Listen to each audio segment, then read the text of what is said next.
अब एज्यूम कर लो कि तुम इनकम टैक्स अथॉरिटी हो, ठीक है, क्या हो तुम हो इनकम टैक्स अथॉरिटी। जरा फैन को बोलो, फैन लाओ हमें इनकम टैक्स पे करो, फैन लाओ हमें इनकम टैक्स पे करो, बोलो जरा फैन को। सपोज तुम्हारा फैन इनकम अर्न कर रहा है, ठीक है, तुम्हारा फैन इनकम अर्न कर रहा है, बोलो फैन लाओ मुझे टैक्स पे करो, तुम इनकम टैक्स अथॉरिटी हो। बोलो ट्यूबलाइट मुझे टैक्स पे करो, ए ट्यूबलाइट टैक्स पे करो, ऐसे बोलो। अरे कोई बात नहीं, मम्मी समझेंगी बेटा पता नहीं क्या हो गया, पागल हो गया, या बेटी पागल हो गया, कोई बात नहीं, समझने दो। दुनिया पागल, आइंस्टाइन को सब पागल समझते थे, सक्सेस होने से पहले सब पागल समझते हैं। तुम में से कहो फैन मुझे टैक्स पे कर दो, फैन मुझे टैक्स पे कर दो, ट्यूबलाइट मुझे टैक्स पे कर दो, ये मेरा डिजिटल बोर्ड है, डिजिटल बोर्ड मुझे टैक्स पे कर दो, लाओ मुझे टैक्स पे कर दो, लैपटॉप मेरा लैपटॉप रखा है मुझे टैक्स पे कर दो, लाइट यहाँ एक लाइट रखी है लाओ मुझे टैक्स पे कर दो, अरे कैमरा ये सामने कैमरा है, कैमरा लाओ मुझे टैक्स पे कर दो। जरा बोलो तुम टैक्स पे कर दो, टैक्स पे कर दो, टैक्स पे कर दो, सबको बोलो तुम टैक्स पे कर दो। जी हाँ, कल की क्लास में बेसिक कॉन्सेप्ट चैप्टर हमने स्टार्ट किया, ठीक है। सबसे पहले तो फर्स्ट थिंग्स फर्स्ट, ठीक है, बता दो जरा बेसिक कॉन्सेप्ट चैप्टर के जितने भी चार्ट्स हैं वो क्या आपके रजिस्टर में हैं, हाँ या ना, चैट बॉक्स में लिख दो जरा। चैप्टर के फर्स्ट चैप्टर के chart, oh sorry my mistake. वो स्टूडेंट्स जिन्होंने कल एक्सेल लिखा था, they want to excel in the examination, क्या उन स्टूडेंट्स के चार्ट्स रजिस्टर में हैं, हाँ या ना लिख दो चैट बॉक्स में, क्योंकि बाकी स्टूडेंट्स तो प्रिंट आउट लेंगे, है ना, तो वो तो चार्ट बनाएंगे नहीं रजिस्टर में। तो मैं तो उन स्टूडेंट्स की बात कर रहा हूं जिन स्टूडेंट्स ने लिखा था एक्सेल, उन स्टूडेंट्स की बात कर रहा हूं। क्या रजिस्टर में या फिर even more better chart paper पे क्या चार्ट्स आ गए हैं उन स्टूडेंट्स के? यस। तो बस एक छोटा सा काम कर दो भाई, चार्ट्स का फोटो क्लिक करो और व्हाट्सएप नंबर पे भेज दो, जो व्हाट्सएप नंबर आपका कोई नंबर है उस पर ज़रा भेज दो। बस ये मेरा छोटा सा काम कर दो, एक छोटा सा काम मेरे लिए कर दो कि व्हाट्सएप पे फोटो क्लिक करके मेरे को उन चार्ट्स का फोटो भेज दो। बस ये छोटा सा काम मेरे को कर दोगे ना, मेरे को बहुत खुशी मिलेगी, मेरे को तसल्ली मिलेगी कि हाँ we are all on the right track, हम लोग राइट ट्रैक पे हैं, इसकी मुझे सांत्वना मिलेगी। तो बस ये छोटा सा काम कर दो, कर दोगे क्या व्हाट्सएप पे मुझे भेज दोगे क्लिक करके? Yes sir, okay sir, very good, wonderful guys, ठीक है। तो भाई कल हमने क्या किया, कल हमने कुछ बेसिक डिस्कशन किया on basics of direct taxation. Direct taxation का इजाद कहाँ से हुआ, डिफरेंट कंट्रीज में डायरेक्ट टैक्सेशन का क्या क्या परसेंटेज चल रहा है, वो आपके कॉमन सेंस के लिए, आपके जनरल नॉलेज के लिए डिस्कशन किया। उसका एग्जाम से कोई लेना देना नहीं है भाई। और टैक्सेशन को भाई इनकम टैक्स को बनाने का जो राइट दिया गया है, जो कॉन्स्टिट्यूशन ऑफ इंडिया ने दिया है, वो किसको दिया है? वो दिया है गवर्नमेंट ऑफ इंडिया को, सेंट्रल गवर्नमेंट को, स्टेट गवर्नमेंट को नहीं दिया भाई। जरा चैट बॉक्स में लिख के बता दो कौन सा एंट्री नंबर है जिसके तहत शेड्यूल के अंदर कॉन्स्टिट्यूशन में लिखा है कि यूनियन गवर्नमेंट को इनकम टैक्स लागू करने का राइट है। एंट्री नंबर जरा चैट बॉक्स में बता दो। अगर तुमने रिवाइज किया है तो तुम्हें एंट्री नंबर जरूर याद होगा भाई। एंट्री नंबर जरा चैट बॉक्स में बता दो जिसके तहत यूनियन गवर्नमेंट को इनकम टैक्स पे लॉ बनाने का राइट दिया गया है। Entry number. आर्यन का जवाब गलत, हिमांशु का जवाब गलत, अचिंत का जवाब बिल्कुल सही, अचिंत कौर वेरी गुड, दिया का जवाब गलत, आकाश मंडल गलत। तो भाई कल हमारा स्कोर क्या था? कल हमारा स्कोर था 2:0, ठीक है, तुम्हारा 0 था, मेरा 2 था। अब इतने सारे स्टूडेंट्स ने गलत जवाब दिया, अब स्कोर हो गया 3:0, मेरा हो गया 3, तुम्हारा हो गया 0, ठीक है। हाँ, श्रेया अग्रवाल का बिल्कुल सही जवाब, राजनीश का बिल्कुल सही जवाब, एंट्री नंबर 82। अरे भाई वो 265 तो कॉन्स्टिट्यूशन का आर्टिकल नंबर है जिसके तहत राइट दिया जाता है किसी को भी लॉ बनाने का या टैक्स लॉ बनाने का। मैंने स्पेसिफिक क्वेश्चन पूछा, एंट्री नंबर पूछा, जिस एंट्री नंबर में यूनियन गवर्नमेंट को राइट दिया गया है इनकम टैक्स बनाने का, उसका सही जवाब है entry number 82। 265 is not the correct answer. मुक्ति अग्रवाल का जवाब बिल्कुल वेरी चालाक ब्रो, वेरी चालाक। राजनीश कुमार तिवारी है एक बच्चा, पहले लिखता है 265, अब जब सबने 82 लिख दिया तो बड़े प्यार से लिख रहा है एंट्री नंबर 82। वाह वाह वाह, वेरी चालाक ब्रो। नंदिनी का जवाब बिल्कुल सही, पंचाल का जवाब गलत। चलो ठीक है, तो एंट्री नंबर 82 है जिसके तहत यूनियन गवर्नमेंट को पावर मिली कि इनकम टैक्स वो बना सकता है इंडिया में। तो इनकम टैक्स कलेक्ट करने का जो राइट है ना, वो सिर्फ सेंट्रल गवर्नमेंट के पास है। अरे सुनो भाई सुनो, अगर तुम जिस भी स्टेट में रहते हो, इंडिया के जिस भी स्टेट में रहते हो, अगर वहां का जो मुख्यमंत्री है, जो चीफ मिनिस्टर है, अगर उसका कोई बंदा आके तुमसे बोले कि लाओ इनकम टैक्स दे दो, मना कर देना उसको कोई राइट नहीं है इनकम टैक्स को रिकवर करने का। इनकम टैक्स को रिकवर करने का राइट सिर्फ एक गवर्नमेंट के पास, वो है सेंट्रल गवर्नमेंट। अब एक क्वेश्चन और पूछ रहा हूं, स्कोर क्या हो गया? स्कोर है अभी हमारा 3:0, ठीक है। एक क्वेश्चन और पूछ रहा हूं, देखते हैं इस स्कोर को तुम इंप्रूव कर पाते हो या नहीं कर पाते। चलो अगला क्वेश्चन ये है, एक ऐसा एरिया बता दो, एक ऐसा सेक्टर बता दो, एक ऐसा फील्ड बता दो जिसमें कि टैक्स को कलेक्ट करने का राइट सेंट्रल गवर्नमेंट के पास नहीं है, स्टेट गवर्नमेंट के पास है। एक ऐसा फील्ड है, एक ऐसा सेक्टर है, जरा चैट बॉक्स में बता दो तुम्हारा जवाब क्या होगा। एक ऐसा फील्ड है, ठीक है, जहां पर टैक्स कलेक्ट करने का जो राइट है वो भाई सेंट्रल गवर्नमेंट के पास नहीं है, वो स्टेट गवर्नमेंट के पास है। अरे वाह, वेरी गुड, सबका जवाब बिल्कुल सही। फैजान, बुशरा, हिमांशु, रोशन, आर्यन, नंदिनी, दिया, Rajneesh, Neha, Panchal, very good answer. Agriculture एक ऐसा फील्ड है, एग्रीकल्चर एक ऐसा एरिया है जहां पर कि टैक्स रिकवर करने का जो राइट है वो सेंट्रल गवर्नमेंट के पास नहीं, भाई वो तो हमारा CGSG के पास है। SG मतलब स्टेट गवर्नमेंट। भाई मैं एब्रीविएशंस यूज करूंगा, CG माने सेंट्रल गवर्नमेंट, ठीक है, SG माने स्टेट गवर्नमेंट, ठीक है, ऐसे एब्रीविएशन हम कभी कभी यूज करेंगे, ठीक है। वेरी गुड, परफेक्ट परफेक्ट, बिल्कुल सही जवाब। चलो अपने लिए तालियां बजा दो भाई जरा। एग्रीकल्चर बिल्कुल सही जवाब, वेरी गुड। चलो आओ अब आज का हम लोग टॉपिक अपना स्टार्ट करते हैं। आज का हमारा टॉपिक है financial year versus calendar year. तो सबसे पहले तुम्ही से पूछूंगा भाई, मैं ना बोर्ड पे दो चीजें लिख रहा हूं, financial year versus calendar year. इन दोनों में मुझे डिफरेंस बता दो, इन दोनों में डिफरेंस क्या होता है, क्या कोई डिफरेंस है इन दोनों में? जरा मुझे बता दो क्या कोई डिफरेंस है इन दोनों में, इन दोनों में क्या कोई फर्क है? अरे अभी GST की बातें नहीं कर रहे भाई शुभम शर्मा, GST की बातें नहीं कर रहे, अभी हम सिर्फ इनकम टैक्स की बात कर रहे हैं, डायरेक्ट टैक्स की बात कर रहे हैं, इनडायरेक्ट टैक्स की बात अभी नहीं कर रहे, अभी डायरेक्ट टैक्स की बातें हो रही है भाई, समझो, ठीक है। चलो डिफरेंस बता दो, what is difference between financial year and calendar year. अभी टैक्स में मत बताना, टैक्स में मत भाई इंटरप्रिटेशन निकालने लगा, हम टैक्स पॉइंट ऑफ व्यू से बताएंगे, नहीं भाई नहीं, मुझे जनरल पॉइंट ऑफ व्यू चाहिए तुम्हारा कि भाई तुम्हारा जनरल नॉलेज क्या कहता है, फाइनेंशियल ईयर किसको कहते हैं, कैलेंडर ईयर किसको कहते हैं, मुझे जनरल नॉलेज चाहिए, मुझे कोई भी टैक्स रिलेटेड नॉलेज या अकाउंट्स रिलेटेड नॉलेज ऐसा नहीं चाहिए भाई, ठीक है। Okay, perfect answer. रजनीश का बिल्कुल सही आंसर, बुशरा का बिल्कुल सही आंसर, वेरी गुड। प्रभा का बिल्कुल, अरे वाह प्रभा आ गई भाई हमारी, प्रभा वो जो है ना औसम लड़की वो आ गई, प्रभा का बिल्कुल सही answer financial year, very good. Bushra का आंसर सही, पांचाल, मुक्ति का आंसर बिल्कुल सही, वेरी गुड, परफेक्ट परफेक्ट, सबका आंसर बिल्कुल सही भाई। जो कैलेंडर ईयर होता है वो होता है 1 जनवरी से लेकर 31 दिसंबर तक का, और जो फाइनेंशियल ईयर होता है वो होता है 1 अप्रैल से लेकर अगले साल के 31 मार्च तक का। तो अगर आपको एग्जांपल दूं तो 1 अप्रैल 2026 से लेकर 31 मार्च 2027 एक फाइनेंशियल ईयर हुआ, ठीक है, इसे बोलते हैं एक फाइनेंशियल ईयर। और कैलेंडर ईयर का अगर एग्जांपल दूं तो 1 जनवरी 2027 से लेकर 31 दिसंबर 2027 तक हुआ एक कैलेंडर ईयर। ये होता है कैलेंडर ईयर, ये होता है फाइनेंशियल ईयर। कैलेंडर ईयर के अकॉर्डिंग हम हैप्पी न्यू ईयर कब मनाते हैं, कैलेंडर ईयर के अकॉर्डिंग हम हैप्पी न्यू ईयर मनाते हैं 1 जनवरी को, और फाइनेंशियल ईयर के अकॉर्डिंग हम हैप्पी न्यू ईयर कब मनाते हैं, फाइनेंशियल ईयर के अकॉर्डिंग हम हैप्पी न्यू ईयर मनाते हैं 1 अप्रैल 2000 वॉट एवर जो भी ईयर है उसके अकॉर्डिंग हम 1 अप्रैल को हैप्पी न्यू ईयर मनाते हैं। अब देखो भाई, एक बहुत इंपॉर्टेंट सवाल वर्ल्ड की सारी गवर्नमेंट के आगे खड़ा हुआ, वो क्या था, वो ये था कि जो गवर्नमेंट्स हैं, जितनी भी गवर्नमेंट्स हैं वर्ल्ड की, चाहे वो अमेरिका की गवर्नमेंट हो, चाहे यूके की गवर्नमेंट हो, चाहे लंदन की गवर्नमेंट हो, चाहे ऑस्ट्रेलिया की गवर्नमेंट हो, सबसे भाई एक डिसीजन लेने के लिए कहा गया और लोगों से क्या पूछा गया भाई आप बताओ आपकी कंट्री में जो फाइनेंशियल अकाउंट्स बनेंगे, आप फाइनेंशियल अकाउंटिंग भी अभी पढ़ोगे या पढ़ रहे हो, अकाउंट्स बनते हैं भाई एनुअल अकाउंट जो पूरे 1 साल के बनते हैं। आप जो अपने अकाउंट्स बनाओगे वो अकाउंट्स के लिए क्या आप कैलेंडर ईयर फॉलो करोगे या फाइनेंशियल ईयर फॉलो करोगे?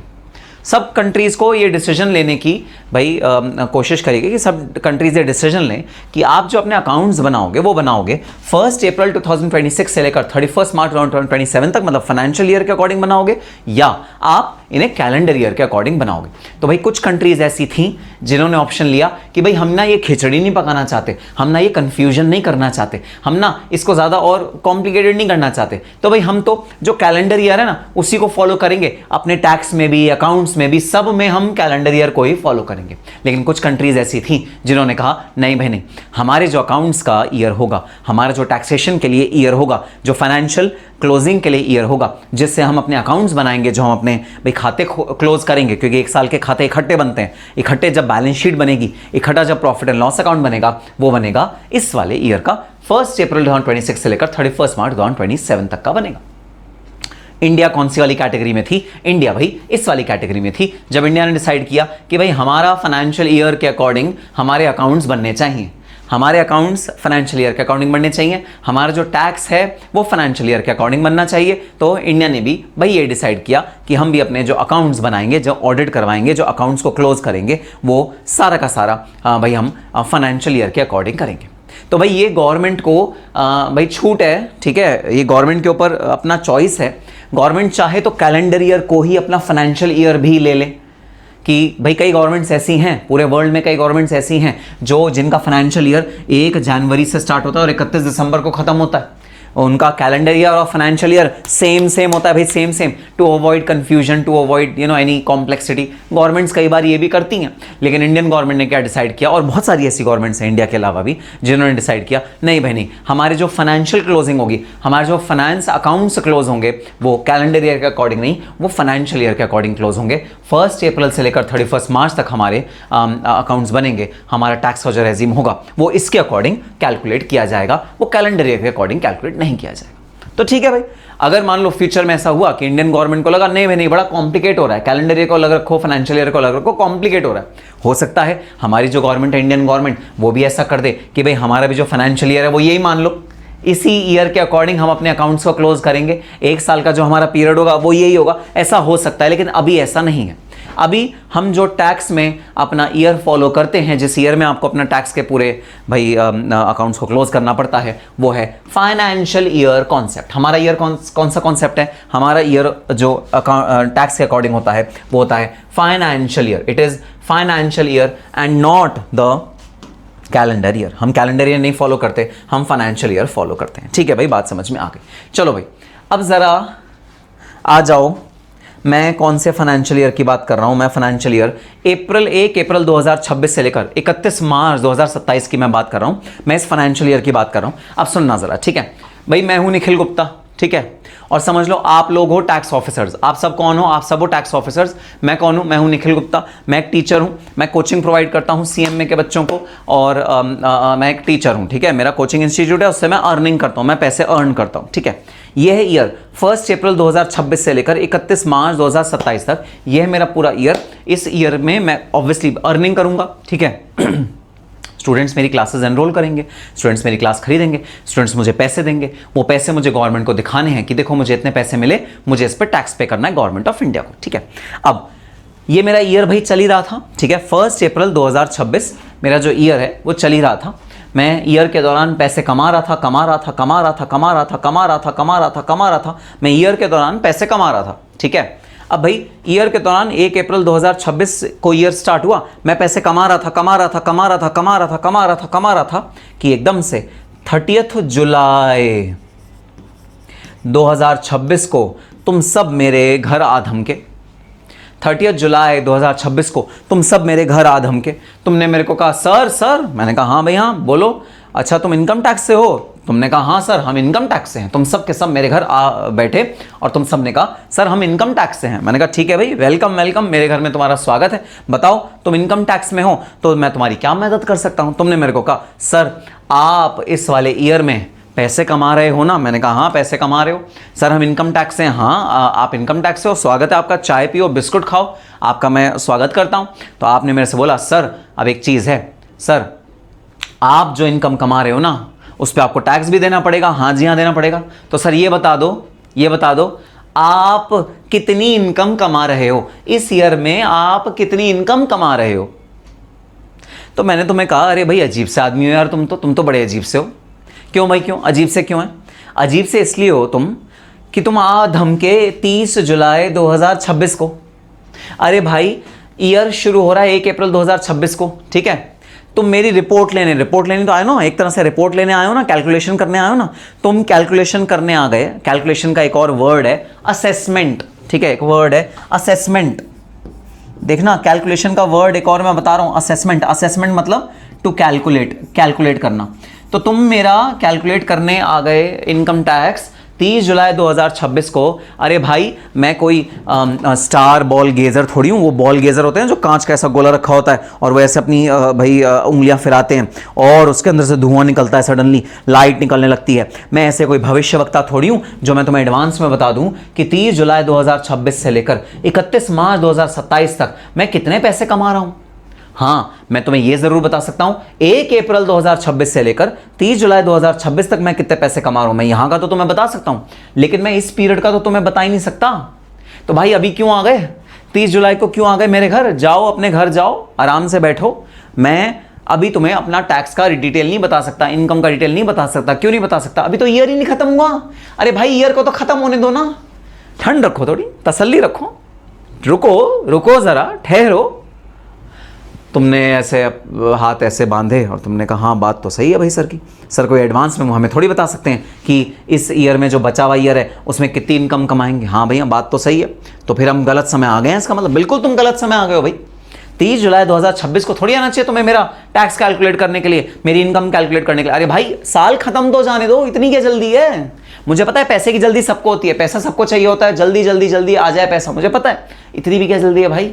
ईयर कम से कम खत्म तो हो जाने दो। तुमने कहा ठीक है सर, आपकी बात बिल्कुल ठीक है, हम शायद थोड़ा सा जल्दी आ गए हैं, चलो हम अपने घर वापस चले जाते हैं, हम आपको मिलेंगे भाई जब सही समय होगा आपका टैक्स कैलकुलेट करने का। मैंने कहा बिल्कुल सही बात, बिल्कुल ठीक बात। तब आना जब सही समय हो, सही समय पे आना, टैक्स कैलकुलेट करके दूंगा तुम्हें, इनकम बताऊंगा पूरी तुमको, तब आना। तुमने कहा ठीक है सर। तुम ऐसे टाटा बाय बाय किया, बाय बाय टाटा सी यू, और तुम अपने घर चले गए और मैं अपना वापस काम करना मैंने शुरू कर दिया। ठीक है, 30 जुलाई के बाद महीने गए, मैंने और इनकम अर्न करी और अब आ गया 31 मार्च 2027। 31 मार्च 2027 सुबह 10 बजे 10 AM एग्जैक्ट शार्प जब मेरा ऑफिस खुलता है ना, तुम वापस आ धमके 10 AM 31 मार्च 2027 को तुमने मेरे ऑफिस का दरवाजा खटखटाया, knock knock knock knock knock knock. मैंने कहा कौन है भाई? तो तुमने कहा सर इनकम टैक्स ऑफिस से हैं हम। मैंने कहा हाँ बताओ क्या चाहिए तुम्हें?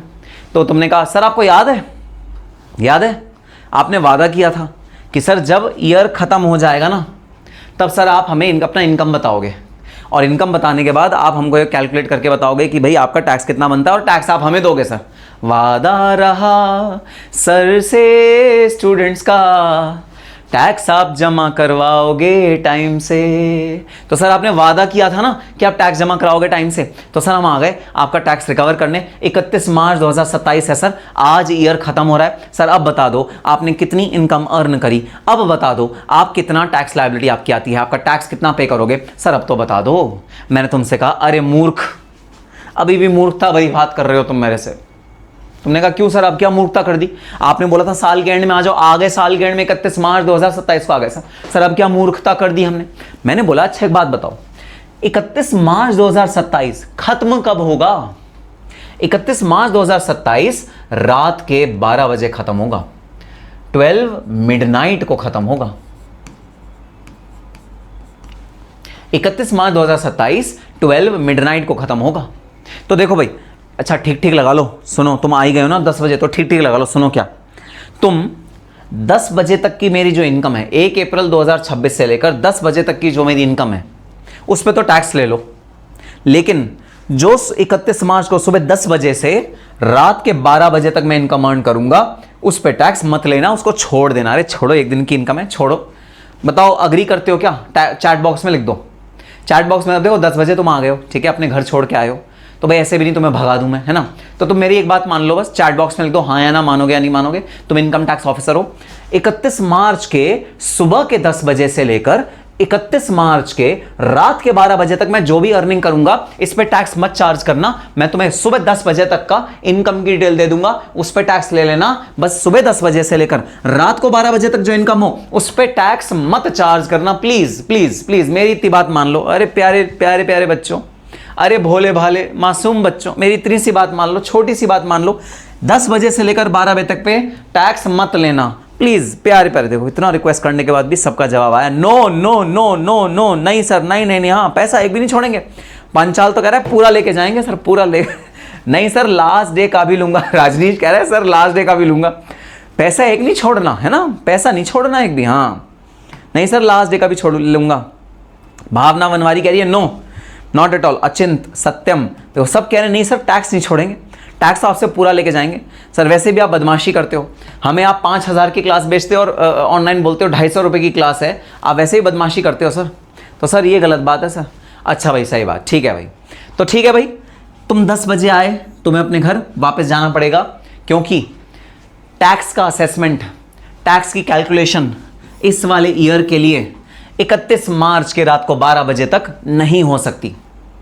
हाँ जैसे ही 12:01 हुआ, अरे भाई सुनना, जैसे ही 12:01 हुआ, हाँ तुम टैक्स की कैलकुलेशन कर सकते हो, तुम इनकम की कैलकुलेशन कर सकते हो, लेकिन ध्यान रहे जैसे ही 12:01 हुआ तुम्हारी डेट भी चेंज हो गई। तुम्हारी डेट हो गई 1 अप्रैल 2027। ये 31 मार्च 2027 थी ना, तो तुम्हारी जो डेट है डेट चेंज हो गई। डेट चेंज होके कितनी हो गई 1 अप्रैल 2027 तुम्हारी डेट चेंज होके डेट ही चेंज हो गई। तो जिस भी ईयर का कैलकुलेशन तुम्हें करना है, जिस भी ईयर का तुम्हें टैक्स कैलकुलेट करना है, जिस भी ईयर का तुमको इनकम निकाल के लाना है, उसका जो असेसमेंट होगा ना, असेसमेंट वर्ड क्या है, कैलकुलेशन, उसका जो कैलकुलेशन होगा वो उस ईयर में तो कतई नहीं हो सकता, वो इमीडिएटली नेक्स्ट ईयर में होता है। अरे भाई सुनो बहुत ध्यान से, कानों को देखो कैसे करना है, कानों का ऐसे रखना है, कानों का ऐसे रखना है। कोई बात नहीं, मम्मी कहेंगी ये क्या पागल हो गया, कैसे अजीब सी हरकतें कर रहा है, कोई बात नहीं, अजीब सी हरकतें होने दो। कानों को कैसे रखना है, कानों का ऐसे रखना है, कानों का ऐसे रख के क्या सुनना है। अरे भाई कोई भी फाइनेंशियल ईयर होगा, जैसे ये है हमारा फाइनेंशियल ईयर, कौन सा फाइनेंशियल ईयर है भाई, फाइनेंशियल ईयर है 1 अप्रैल 2026 से लेकर 31 मार्च 2027। ये जो हमारा फाइनेंशियल ईयर है, इसका अगर तुम्हें टैक्स कैलकुलेट करना है, इसका अगर तुम्हें इनकम कैलकुलेट करनी है, तो वो कतई इस वाले ईयर में नहीं होगी, वो अगले ईयर में हो सकती है। अगला ईयर कौन सा हुआ, अगला ईयर हुआ 1 अप्रैल 2027 से लेकर 31 मार्च 2028।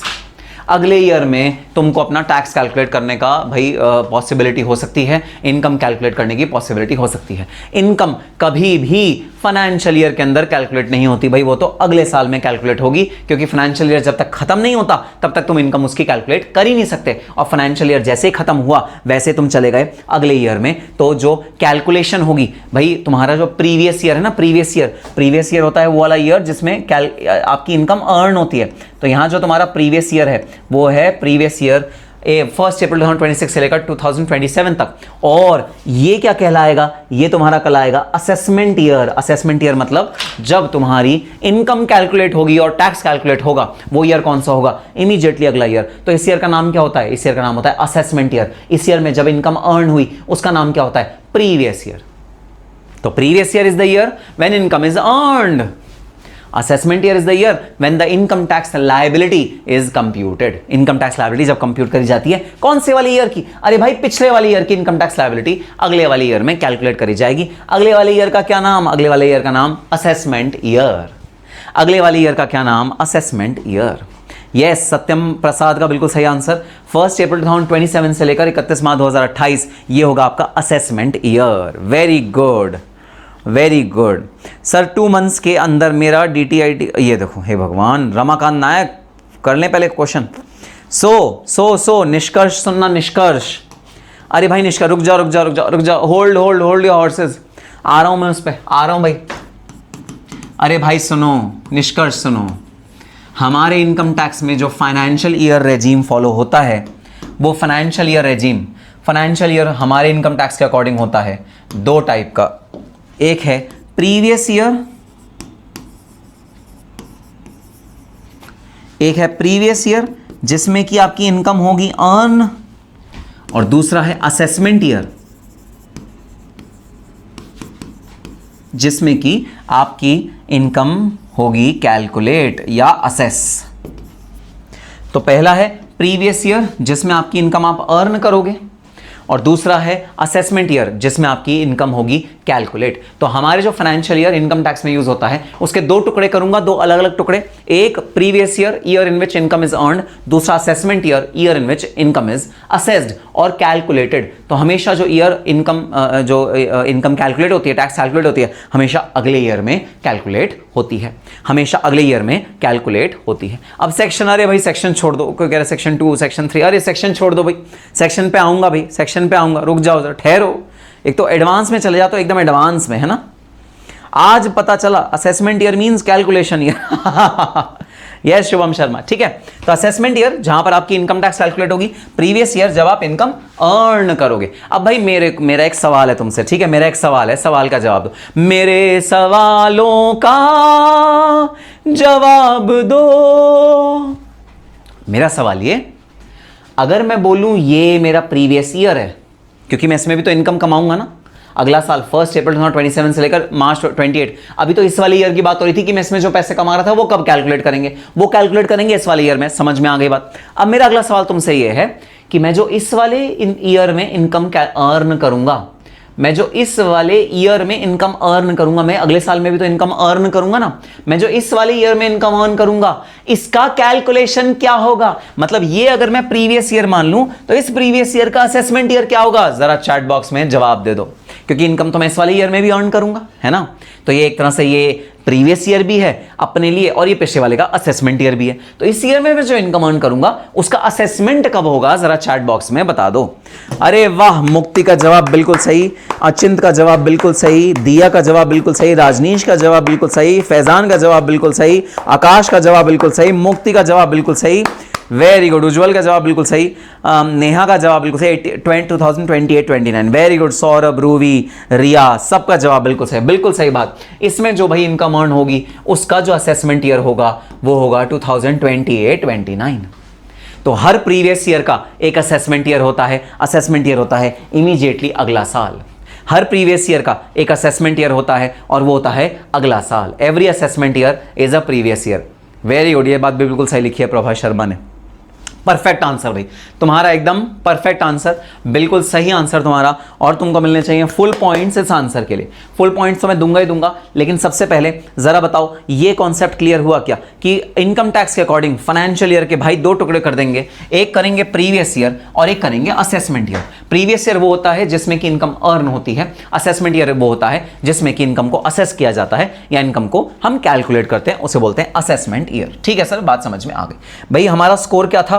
3:0 हमारा स्कोर था, ठीक है। मेरे थे 3 नंबर, तुम्हारे थे 0 नंबर, तो 3:0 हमारा स्कोर था। अब देखते हैं क्या तुम इस 3:0 स्कोर को अपनी तरफ खींच पाते हो या नहीं खींच पाते। आओ जरा एक प्रैक्टिकल क्वेश्चन करके देखते हैं। तुम्हें कोशिश क्या करनी है कि तुम जीतो, ठीक है। अभी का स्कोर क्या है? 3:0, मतलब 3 मेरे पॉइंट्स हैं, 0 तुम्हारे पॉइंट्स हैं। 3:0। ओ नालायक, पंचाल कह रहे 3:1। 3:1 कैसे हो गया नालायक? हाँ, पंचाल कह रहे 3:1 करेंगे। हाँ करेंगे, वेरी गुड, 3:1 करना है। अब देखो यहां मैंने कुछ नंबर्स लिखे हैं, ठीक है। मैंने कहीं कहीं प्रीवियस ईयर मेंशन कर दिए हैं, कहीं कहीं असेसमेंट ईयर मेंशन करे हैं। तुमको कॉरस्पॉन्डिंग जहां पर असेसमेंट ईयर मेंशन है वहां प्रीवियस ईयर निकालना है, जहां प्रीवियस ईयर मेंशन है वहां असेसमेंट ईयर निकालना है। तुम्हें टेबल फिल करनी है, जैसे जहां जहां भी खाली खाली है ना वो खाली खाली भरना है तुम्हें, बस ABCD। और तुम्हें आंसर ABCD करके लिखना है भाई, ऐसे आंसर मत लिखना, मैं कंफ्यूज हो जाऊंगा। लिखो A ये आंसर है, B ये आंसर है, C ये आंसर, ऐसे लिखो। परफेक्ट। एक आंसर 2021, हिमांशु का आंसर बिल्कुल सही, भावना का आंसर बिल्कुल सही, मुक्ति का आंसर बिल्कुल सही, सान्या का आंसर बिल्कुल सही, राजनीश का आंसर बिल्कुल सही, वेरी गुड। ए का जवाब क्या है? ए का जवाब है अगर असेसमेंट ईयर हुआ 21-22 तो भाई हमारा प्रीवियस ईयर हुआ 2021, वेरी गुड आंसर। अब बताओ बी का जवाब। बी, रूबी कह रही है 3-4, वेरी गुड आंसर भाई। अगर हमारा प्रीवियस ईयर हुआ 22-23 तो हमारा असेसमेंट ईयर होगा 23-24, वेरी गुड रूबी। रूबी का जवाब बिल्कुल सही भाई। फिर रूबी ने सी का जवाब भी दे दिया 19-20, वेरी गुड आंसर भाई। 2019-20 तो अगला साल होगा हमारा असेसमेंट ईयर, ठीक है, very good, perfect, very good answer. अब डी का आंसर दो, डी। आकाश मंडल कह रहा है B 2003-4, ठीक है, बिल्कुल सही आंसर है भाई। सी का आंसर 1920, वेरी गुड आंसर भाई, 1920, वेरी गुड। डी का आंसर, अब डी का आंसर है तो डी फॉर दिल्ली, दिल्ली अब दूर नहीं। डी का आंसर है 96-97, अच्छा, very good answer. 96-97 previous year होगा अगर असेसमेंट ईयर है 97 है, परफेक्ट। अब लास्ट ई तो भाई अभी रिसेंट का ईयर ई आकाश मॉडल कह रहा है 2025-26। अच्छा, ई का आंसर 2025-26। परफेक्ट। अरे राजनीश ने तो एक भी आंसर नहीं दिया। राजनीश भाई तुम्हारे आंसर कहाँ है जरा बताना। राजनीश ने एक भी आंसर नहीं दिया, तो कमाल हो गया। वही कह रहा था सर 3-1 करेंगे 3-1। राजनीश का आंसर नहीं दिखा मुझे। Nidhi Solanki 25। Very good very good, बिल्कुल भाई तुमने बिल्कुल सही करके टेबल को फुलफिल किया है। वेरी गुड वेरी गुड, अब तुम जीत गए। तो अब हमारा रिवाइज स्कोर क्या रहा? हमारा रिवाइज स्कोर रहा 3:0। हमारा नया स्कोर क्या रहा? हमारा नया स्कोर रहा 3:0। हमारा नया स्कोर रहा, तो लेटेस्ट स्कोर है हमारा 3:0। वेरी गुड, तुम जीत गए। वेरी गुड, तालियां बजाओ अपने लिए भाई, बहुत बहुत बहुत तालियां बजाओ, मुबारक हो, तुम जीत गए। कर किया सर 3। अच्छा ओ सॉरी, हाँ ठीक है, सॉरी मैं भूल गया था।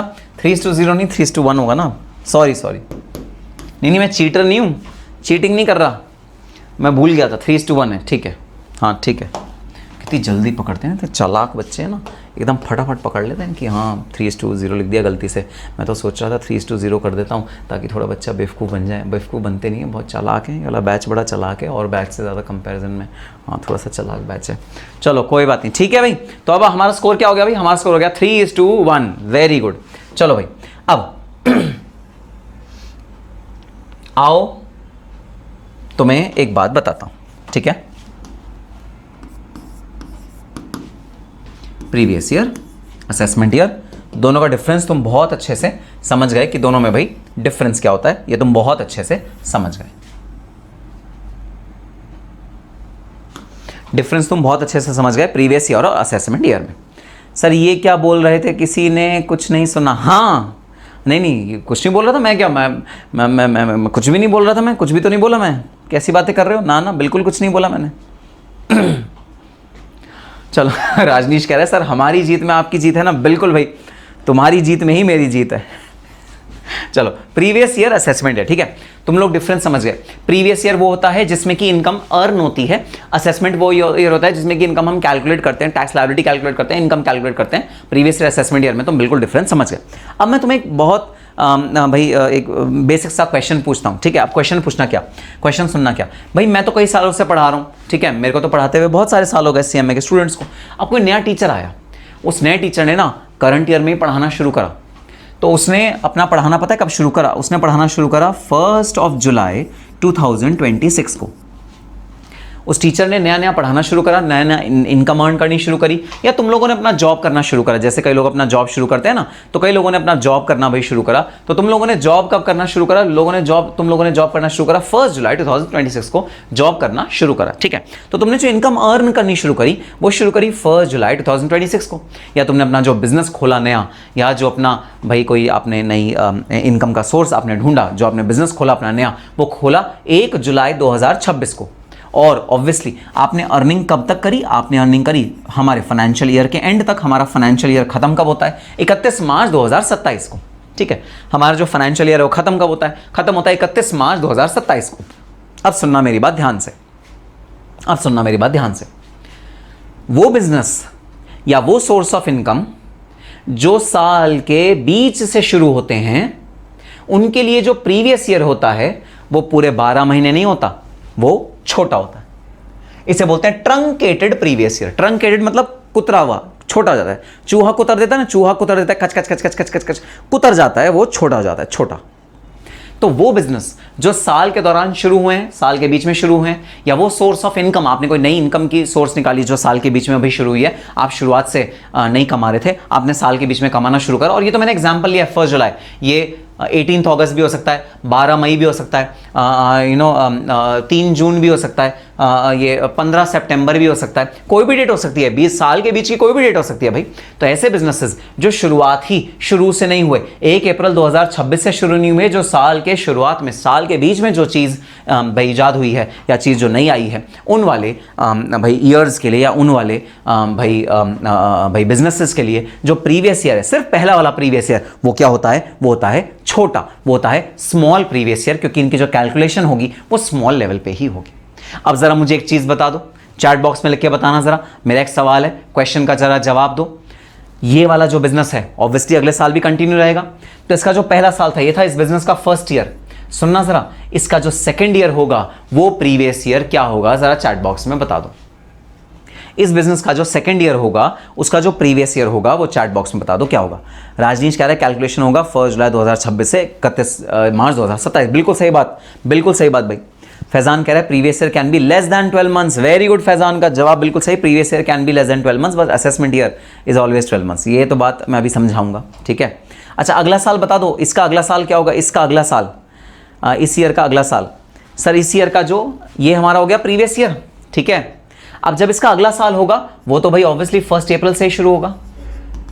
इसका जो अगला साल होगा वो तो 1 अप्रैल से ही शुरू होगा। हाँ, जो अगला साल होगा वो पूरा होगा, अगला साल आधा नहीं होगा, अगला साल पूरा होगा 1 अप्रैल 2027 से 31 मार्च 2028 तक। अगला साल विल बी फुल ईयर और उसका जो इनकम कैलकुलेट होगा वो पूरे ईयर का भाई कैलकुलेट होगा अगले साल का। ये है ईयर 2, ठीक है। अब मेरा तुमसे एक सवाल बता देना, अब मेरा जरा तुमसे एक सवाल बता देना, जो फर्स्ट ईयर है हमारा, जो छोटू ईयर है, छोटू ईयर, उस ईयर का असेसमेंट ईयर क्या होगा। जो हमारा छोटू ईयर है, जो हमारा ट्रंकेटेड ईयर है, कुतरावा जो ईयर है, छोटा ईयर है, उसका असेसमेंट ईयर क्या होगा। इस ईयर की जो इनकम है वो किस ईयर में मैं असेस करूंगा, इसका असेसमेंट ईयर बता दो चैट बॉक्स में लिख के कि क्या होगा। राजनीश कह रहा है 2027-28। Very good, perfect perfect perfect. तो इसका जो असेसमेंट ईयर होगा वो होगा 2027-28, विच मीन्स वो शुरू कब होगा 1 अप्रैल 2027 को और एंड कब होगा 31 मार्च 2028 को। Very good answer, perfect perfect answer, ठीक है। असेसमेंट ईयर क्या होगा, असेसमेंट ईयर होगा 27-28। अब जरा मेरे को एक और सवाल का जवाब दे दो भाई। जो हमारा ईयर 2 होगा जिसमें हम अर्निंग करेंगे 1 अप्रैल 2027 से लेकर 31 मार्च 2028 तक, ये जो मेरा ईयर 2 होगा इसका असेसमेंट ईयर क्या होगा। जो ईयर 2 है जो मैं इसमें इनकम अर्न करूंगा 1 अप्रैल 2027 से 31 मार्च 2028 तक, सेकेंड ईयर, इसका भाई असेसमेंट ईयर क्या होगा, इसका असेसमेंट ईयर क्या होगा। परफेक्ट आंसर, इसका असेसमेंट ईयर होगा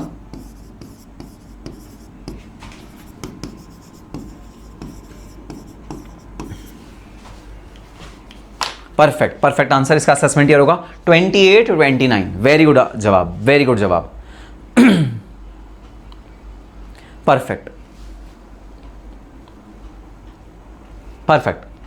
अब सुनना, मैं निष्कर्ष क्या निकालना चाह रहा हूं, कंक्लूजन क्या निकला इस सारी बात का। कंक्लूजन ये निकला कि जो प्रीवियस ईयर है जब आप इनकम अर्न कर रहे हो वो भले ही छोटा हो या पूरा हो, जो असेसमेंट ईयर होता है वो हमेशा पूरा होता है।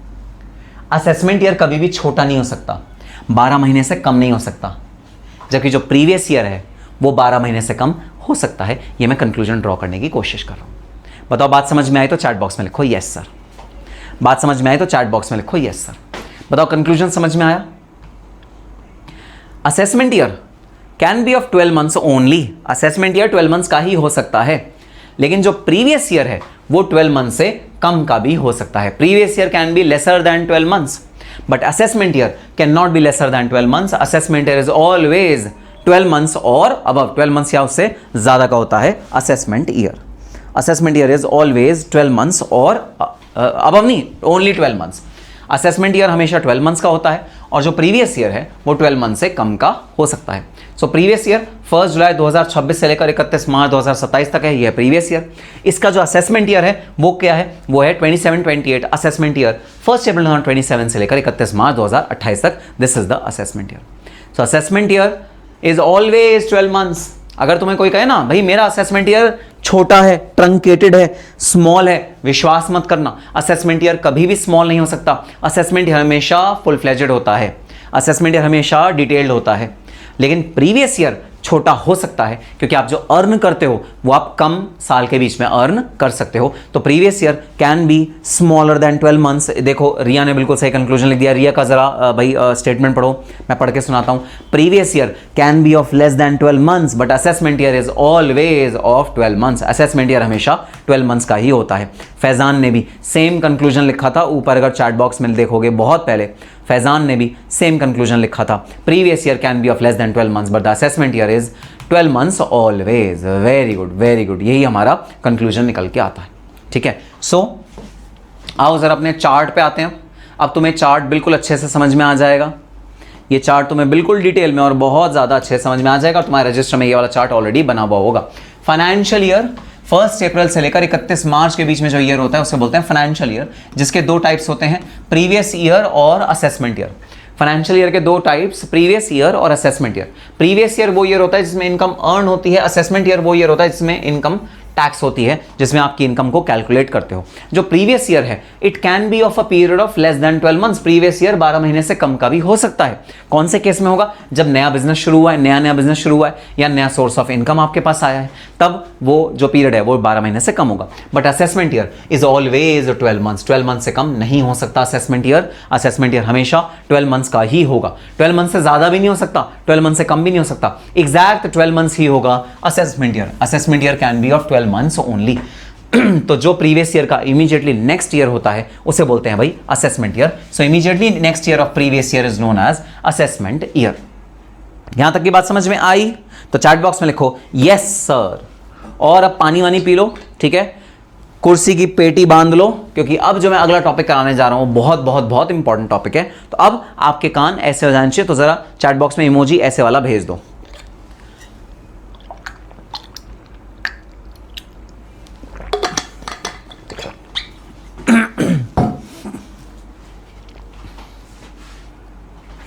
आ गए, सबके कान बने हुए आ गए। Very good, perfect. चलो आ जाओ ज़रा। अब प्रीवियस ईयर असेसमेंट ईयर बहुत ज़्यादा डिटेल में आपने समझ लिया, पूरा कॉन्सेप्ट समझ लिया। अब मैं आपको कुछ एक्सेप्शंस बता रहा हूँ प्रीवियस ईयर और करंट ईयर के, प्रीवियस ईयर और असेसमेंट ईयर के कुछ एक्सेप्शंस बता रहा हूँ। ज़रा सुनना ये वाले एक्सेप्शंस क्या हैं। भाई मैंने अपनी इनकम अर्न करनी शुरू करी 1 अप्रैल 2026 को, और मैंने वो इनकम कब तक अर्न करी? मैंने वो इनकम अर्न करी 31 मार्च 2027 तक। ये है मेरा प्रीवियस ईयर। ठीक है, ये है मेरा प्रीवियस ईयर। तुम लोग मेरे ऑफिस में आ गए, पता है कब? 31 दिसंबर 2026। सुनो भाई, तुम लोग मेरे ऑफिस में कब आ गए? तुम लोग मेरे ऑफिस में आ गए 31 दिसंबर 2026। और पता है मेरे ऑफिस में आके क्या बोल रहे हो? तुम मेरे ऑफिस में आके बोल रहे हो सर आपने जो इनकम कमाई है ना अब तक उस पर टैक्स दे दो। भाई ये ईयर है जिसका हम असेसमेंट कर रहे हैं, मतलब जिसका हम भाई इनकम अर्न कर रहे हैं। तुम लोग मेरे ऑफिस में आ गए, कब आ गए? 31 दिसंबर 2026। और तुम कह रहे हो भाई लाओ सर हमको प्लीज़ आप टैक्स दे दो। आपका जो टैक्स है ना वो भाई सर ड्यू हो गया है, आप प्लीज़ टैक्स दे दो, 31 दिसंबर 2026 को टैक्स दे दो। मैंने कहा यार तुमने किस टीचर से पढ़ा है डायरेक्ट टैक्स, बताना ज़रा। तुम्हारे तो बेसिक्स ही बिल्कुल वीक हैं। तुम तो बेसिक ही नहीं समझते, बेसिक कॉन्सेप्ट क्या है। अरे भाई तुम्हें कभी किसी ने बताया नहीं कि जो प्रीवियस ईयर है उसका जो असेसमेंट ईयर होता है वो अगला होता है। अगला माने तुम मेरे पास आना 27-28 में, और तब मैं तुम्हें इस वाले ईयर का इनकम की बात करूंगा, टैक्स की बात करूंगा। पता नहीं कहां से तुम टैक्स पढ़ते हो, किसी अच्छे से टीचर से टैक्स पढ़ो हैं, किसी अच्छे से टीचर से टैक्स पढ़ोगे तो तुम्हें समझ में आएगा असेसमेंट ईयर और प्रीवियस ईयर में क्या डिफरेंस होता है, और तब जाके मेरे से टैक्स कलेक्ट करके आना। यार तुम कैसी बातें करते हो, बच्चों की तरह बातें कर रहे हो यार। तुम 31 दिसंबर 2026 को मेरे ऑफिस में आ गए इस ईयर का टैक्स लेने के लिए। अरे भाई इस ईयर का टैक्स तो इस वाले दिन पे मैं दूंगा भी नहीं, कैसी बातें कर रहे हो यार, तुम ऐसे मत करो यार। भाई पहले ना कोचिंग लेके आओ। अब पता है तुम्हें अच्छा सा टीचर कौन है, डायरेक्ट टैक्स का मार्केट में अच्छा सा टीचर कौन है ये तुम्हें पता ही है। जहाँ से तुम्हें पता है वो पता करो भाई। सबसे पहले कोई तो अच्छा सा टीचर होगा, उसके नाम के ना इनिशियल्स एन होते हैं, एन से स्टार्ट होता है उसका नाम, एक अच्छा है। उससे पहले ना टैक्स की कोचिंग लेके आओ, फिर मेरे से बात करना। तो तुम्हें ये बोलेंगे ना भाई कि भाई टैक्स की पहले कोचिंग लेके आओ तब बात करेंगे, ऐसे थोड़ी होता भाई। गलत जगह नहीं ना सर, यहाँ पे क्या बोल रहे हैं पंचाल। अच्छा ठीक है, तो भाई टैक्स की कोचिंग लेके आओ पहले, मैंने बोला ऐसे नहीं। अब देखो तुमने मुझे एक बड़े पते की बात करी, तुमने मुझको कहा नहीं सर नहीं नहीं नहीं नहीं नहीं नहीं नहीं नहीं सर रुकिए। मैंने कहा हाँ बोलो। सर हमें अपनी इंटेलिजेंस से सूचना मिली है कि आप जनवरी 2027 के मंथ में इंडिया छोड़ के बाहर जा रहे हैं परमानेंटली। हमें सूत्रों से ये वो मिला है, ये सूत्रों से हमें जानकारी मिली है। ये हमें सूत्रों से जानकारी मिली है कि सर आप जनवरी 2027 में इंडिया बाहर छोड़ के जा रहे हैं परमानेंटली।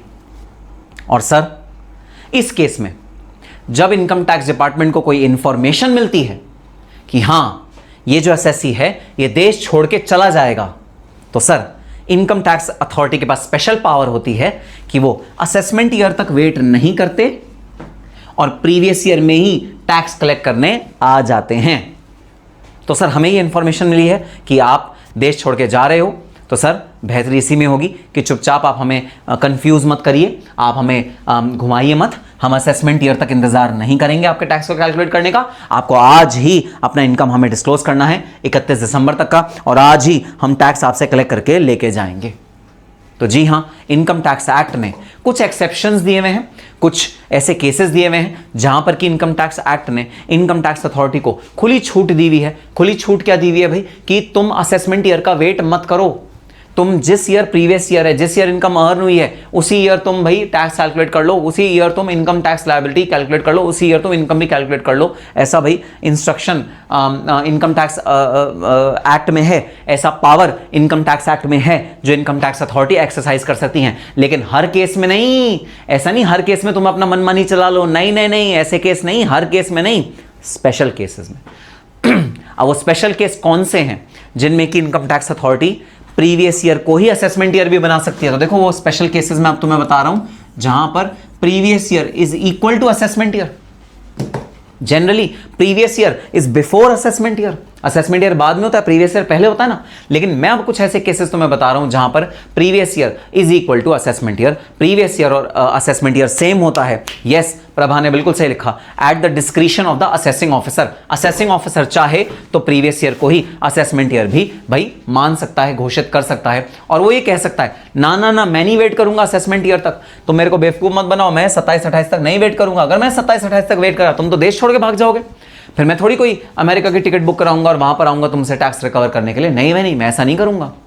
तो गवर्नमेंट ने पावर दी हुई है स्पेशल केसेस में where previous year is equal to assessment year. आपको असेसमेंट ईयर तक वेट करने की जरूरत नहीं है, आप प्रीवियस ईयर में ही टैक्स भी कलेक्ट कर सकते हो असेसी से, टैक्स पेयर से, और उसकी इनकम भी कैलकुलेट कर सकते हो आप इन वाले केसेस में। आओ पढ़ते हैं वो कौन कौन से केस हैं, आओ पढ़ते हैं वो कौन से केस हैं। सेक्शन 172। सो केस नंबर 1, एक नॉन रेजिडेंट जिसका शिपिंग बिजनेस है।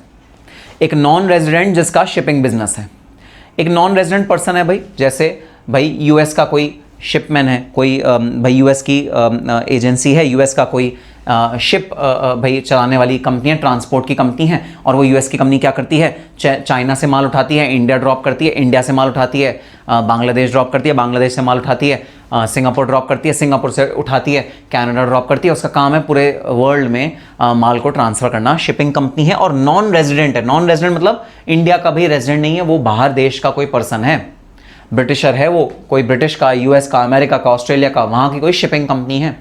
इंडिया में तो भाई वो क्या करते हैं, बस अपना माल अनलोड करते हैं और यहाँ से चले जाते हैं। यहाँ का कोई पर्सन है वो भाई पैसे पे कर देता है उसको। मैं आपको देता हूँ एग्जाम्पल सुनना क्या है भाई, एग्जाम्पल सुनना भाई क्या है, देखना सर, मैं एग्जाम्पल दे रहा हूँ। ये सी है, ये इंडिया है, ये यूएसए है। इंडिया में हमारा एक इंपोर्टर है,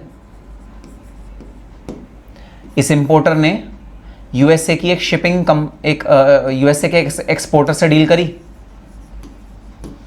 यूएसए से कुछ मटेरियल इंडिया आना था, यूएसए के एक्सपोर्टर ने भाई बोल दिया मेरी जिम्मेदारी नहीं है शिपिंग की, शिपिंग तुम खुद कराना, शिप अपनी खुद अरेंज कर लेना। इंडिया ने कहा ठीक है भाई, शिप हम खुद अरेंज कर लेंगे।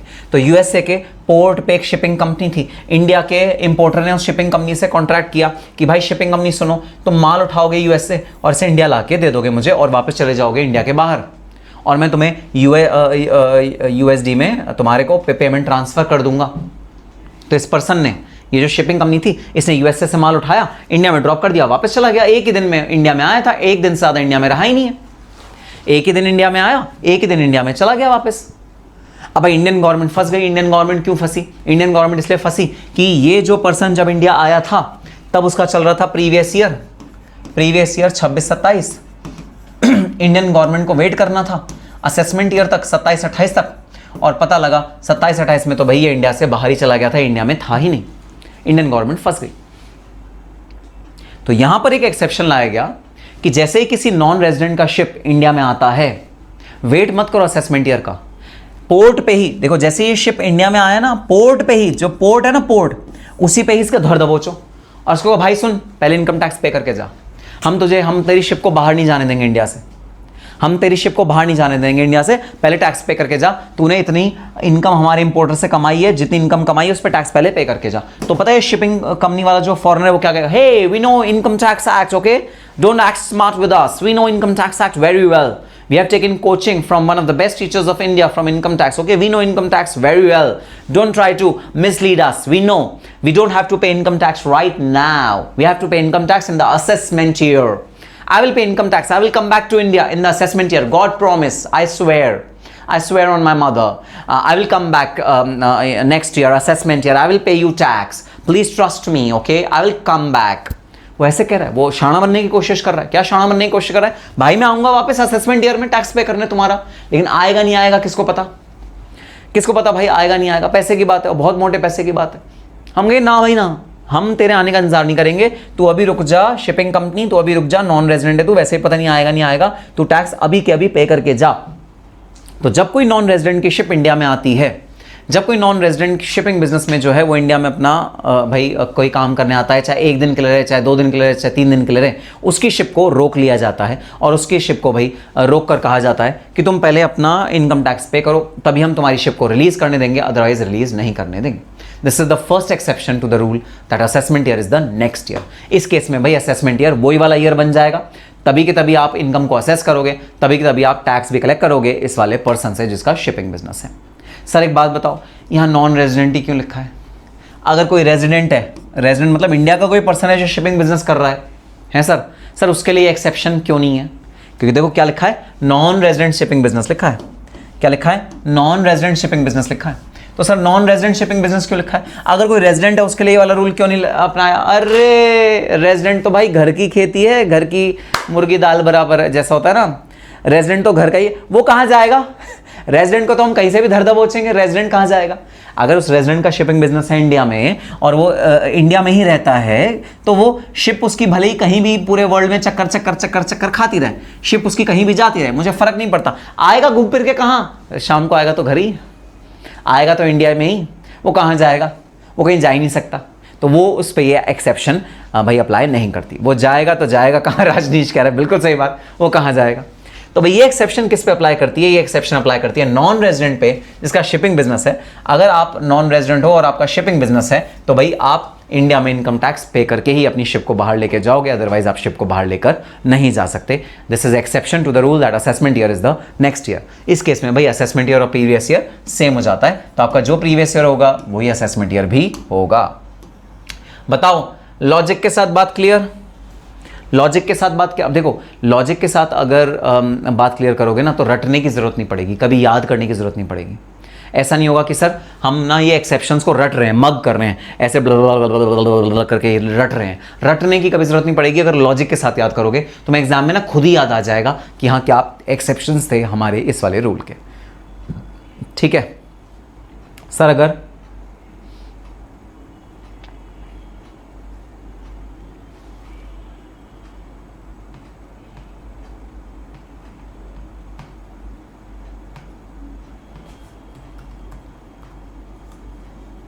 नहीं बहने, तो बहुत अच्छा क्वेश्चन है शुभम का। शुभम कह रहा है सर अगर एयरवेज से कुछ इंपोर्ट करते हैं, तो अगर एयर से कुछ इंपोर्ट करते हैं तो भाई देखो फिलहाल ऐसा कोई एक्सेप्शन एयरवेज के लिए नहीं है। ये एक्सेप्शन फिलहाल सिर्फ शिपिंग बिजनेस के लिए है, यहाँ पर एयरवेज के लिए कोई एक्सेप्शन नहीं यहाँ पर रखा गया है। और मैं तुम्हें एक बात वैसे बता दूं भाई, एयरवेज में जब भी कोई प्रोडक्ट इंडिया में भाई लाया जाएगा तो Airways is very very expensive. तो यूजुअली बल्क परचेजिंग के लिए, बल्क ऑर्डर्स को देने के लिए या बल्क में कोई काम करने के लिए एयरवेज यूज़ करना बहुत एक्सपेंसिव पड़ता है, तो वो यूजुअली ट्रांसपोर्टेशन के लिए यूज़ नहीं होगा। एयरवेज सिर्फ कोरियर, मेल, इन सब चीज़ों के लिए, हल्के चीज़ें इन सब के लिए जनरली यूज़ होता है। लेकिन फिलहाल जो एक्सेप्शन है वो एयरवेज के लिए नहीं है। एयरवेज का अगर कोई नॉन रेजिडेंट है जो अपना एयरवेज का भाई बिजनेस कर रहा है और वो अगर एयरवेज इंडिया में भाई ट्रांसपोर्ट करता है और बाहर जाता है, उसके लिए एक्सेप्शन नहीं है। उसके लिए भाई असेसमेंट ईयर अगला साल ही माना जाएगा, assessment year previous year same नहीं होगा उसके लिए। This exception is only for the shipping business, सिर्फ शिपिंग बिजनेस के लिए ये वाला एक्सेप्शन होगा। ठीक है, नेक्स्ट है भाई a person permanently living India. ये तो हम अभी डिस्कस कर ही चुके। ठीक है, अगर कोई पर्सन का हमें संदेह है कि ये पर्सन इंडिया से परमानेंटली बाहर जा रहा है, और संदेह क्या है भाई, उसको वीज़ा मिलेगा। ठीक है, वीज़ा जब मिलेगा तो वीज़ा के बाद उसको उसको प्रूफ ये आपके पास होंगे कि हाँ ये पर्सन जा रहा है, क्योंकि वीज़ा रिक्वायरमेंट्स वो फुलफिल कर रहा होगा, फॉरेन कंट्री में वो अपने फंड्स ट्रांसफर कर रहा होगा, तो इनकम टैक्स अथॉरिटीज़ को ना खबर मिल जाती है कि ये पर्सन इंडिया से परमानेंटली जा रहा है। तो जो पर्सन इंडिया से परमानेंटली जा रहा है उस पर्सन को इनकम टैक्स पहले पे करना पड़ेगा, और उसको प्रीवियस ईयर जो है वही असेसमेंट ईयर भी उसका बन जाएगा, सेम ईयर बन जाएगा। जैसे कि मैंने अभी एग्जांपल दिया था कि भाई अगर देश छोड़ के मैं जा रहा हूं परमानेंटली और गवर्नमेंट को ये पता लग गया तो वो आ जाएगी मेरे पास टैक्स कलेक्ट करने, प्रीवियस ईयर को ही अपना असेसमेंट ईयर भी बना लेगी। और इसमें एक और है, transferring property to avoid tax. तो अगर कोई भाई ऐसा पर्सन है जो अपनी कोई प्रॉपर्टी को ट्रांसफर कर रहा है, ठीक है भाई मेरे पास कोई प्रॉपर्टी है और मुझे पता है मेरा इनकम टैक्स का बहुत सारा अमाउंट ड्यू है, ठीक है, मुझे इनकम टैक्स को पेमेंट करनी है, मेरे पास प्रॉपर्टी है, मेरे पास कोई अर्निंग का सोर्स नहीं है, अब मुझे इनकम टैक्स को पेमेंट करनी पड़ेगी। मैं क्या करता हूँ, उससे पहले मैं उस प्रॉपर्टी को बेचने के फिराक में होता हूँ। भाई प्रॉपर्टी को मैं बेच दूंगा, कैश मेरे पास आ जाएगा, कैश को मैं उड़ा दूंगा, कैश को मैं खर्चा कर दूंगा।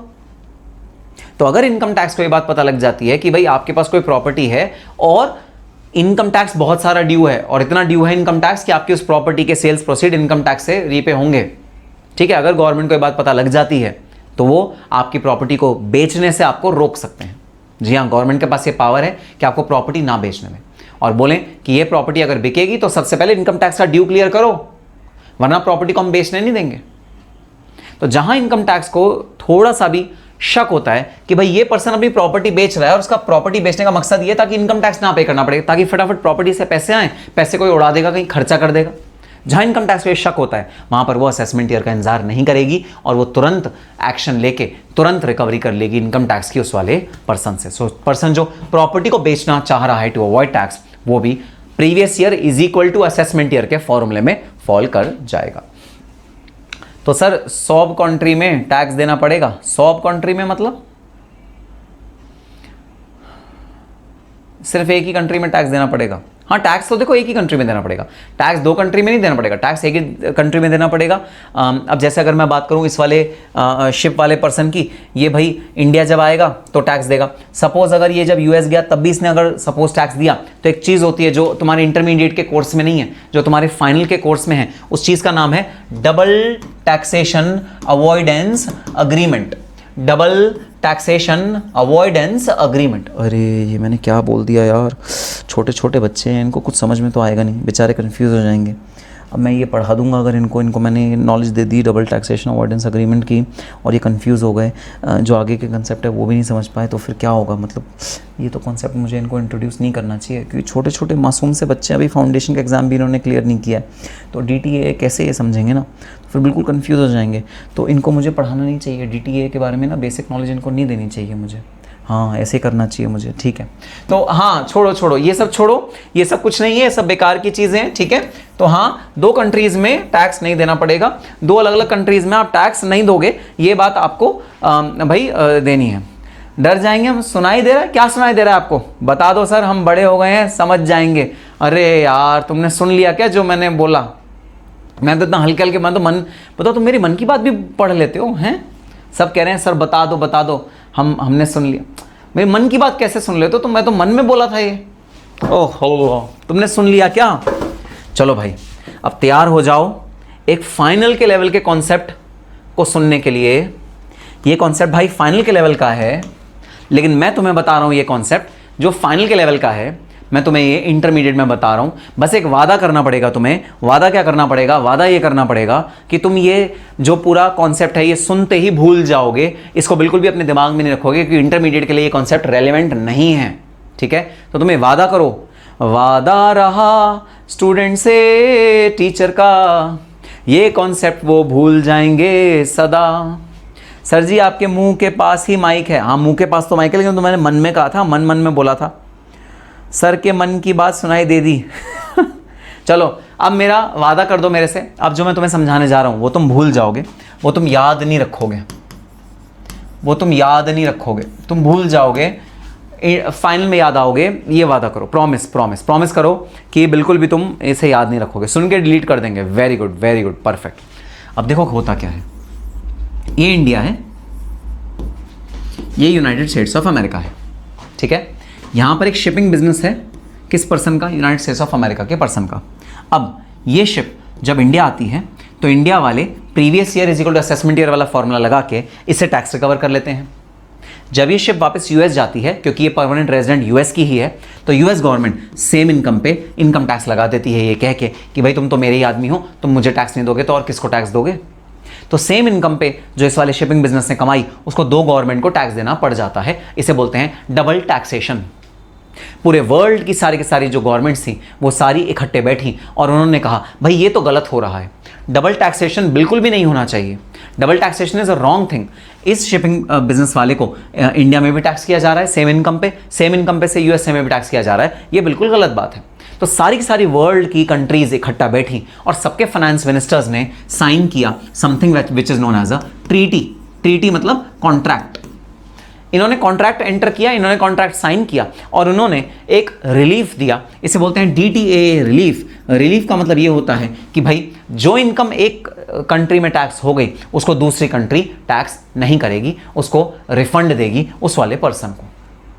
तो अगर कोई इनकम इंडिया में टैक्स हो गई तो यूएसए वाला उस इनकम पे टैक्स नहीं लगाएगा, और जो इनकम यूएसए में टैक्स हो गई उस इनकम पे इंडिया वाला टैक्स नहीं लगाएगा। ऐसा समझौता किया गया, ऐसा कॉन्ट्रैक्ट बनाया गया। इस कॉन्ट्रैक्ट को किस दो गवर्नमेंट ने साइन किया? यूएसए और इंडिया की गवर्नमेंट ने इस वाले कॉन्ट्रैक्ट को साइन किया। इसे बोलते हैं इंडो यूएस ट्रीटी, इसे शॉर्ट में बोलते हैं इंडो यूएस ट्रीटी। और इस ट्रीटी में ये बात लिखी है कि फलानी इनकम पे अगर यूएसए ने टैक्स कलेक्ट कर लिया तो इंडिया नहीं करेगी, और फलानी इनकम पे अगर इंडिया ने टैक्स कलेक्ट कर लिया तो यूएसए नहीं करेगी। इसमें क्लियरली डिस्टिंग्विश किया हुआ है, इसमें क्लियरली अलग अलग भाई चीजें बताई हुई हैं कि अगर एक ही पर्सन एक ही इनकम पे दोनों कंट्रीज में टैक्स हो रहा है तो किस वाली गवर्नमेंट को अधिकार होगा टैक्स कलेक्ट करने का, ये बोला हुआ है ट्रीटी में। इसे बोलते हैं double taxation avoidance agreement. Double taxation avoidance agreement, इसे बोलते हैं ट्रीटी। तो डबल टैक्सेशन किसी भी इनकम का नहीं हो सकता, किसी भी कीमत पे डबल टैक्सेशन नहीं हो सकता किसी भी इनकम का। ठीक है, बात समझ में आ गई? चलो, अरे थोड़ा सर हैवी सा लग रहा है क्या तुमको? कुछ याद नहीं आ रहा? पिछले 5 मिनट में हमने कुछ पढ़ा, तुम्हें याद आ रहा है क्या? सर थोड़ा हैवी लग रहा है ना, ऐसा लग रहा है सर हैवी है सर थोड़ा हैवी लग रहा है, मतलब ऐसा कुछ प्रतीत हो रहा है, हैवी लग रहा है सर। क्या कुछ याद नहीं आ रहा है? ये क्या लिखा है? डीटीए, ये क्या होता है?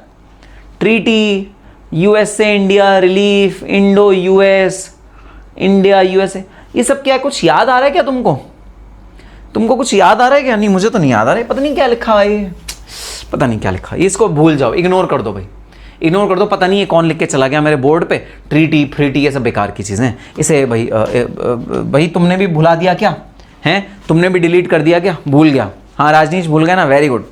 कुछ याद नहीं आ रहा ना, क्या है ये? हाँ सर याद नहीं आ रहा सर। इन केस में प्रीवियस ईयर अपना लेस देन 12 मंथ्स है, असेसी इंडिया से बाहर जा रहा है, previous year is equal to assessment year हो जाएगा, एंड असेसमेंट ईयर तो लेस देन 12 मंथ्स हो जाएगा ना फिर। नहीं भाई, इसमें असेसमेंट ईयर पूरा 12 महीने का रहेगा। जो हमारा पूरा असेसी तो भाई 1 दिन के लिए आ रहा है इंडिया में सिर्फ 1 दिन के लिए आ रहा है, तो इसका मतलब 1 दिन का उसका प्रीवियस ईयर थोड़ी है, पूरा ईयर उसका असेसमेंट ईयर होगा। Assessment year will be full year.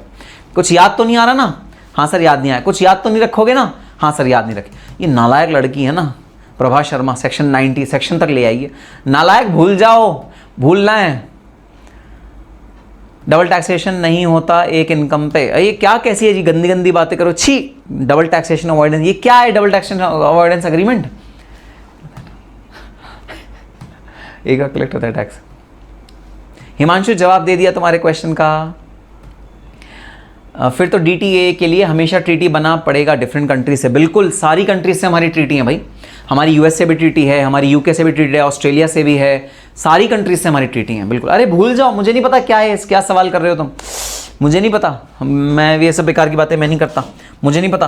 किसी और टीचर से पढ़ो ये डीटीए, पता नहीं क्या क्या सवाल। ये सवाल मेरे से मत पूछो डीटीए का, मुझे नहीं याद आ रहा है क्या है। चलो भाई, मैं तो अपना सीधा सिंपल इनकम टैक्स एक्ट पढ़ाऊंगा यहाँ पर।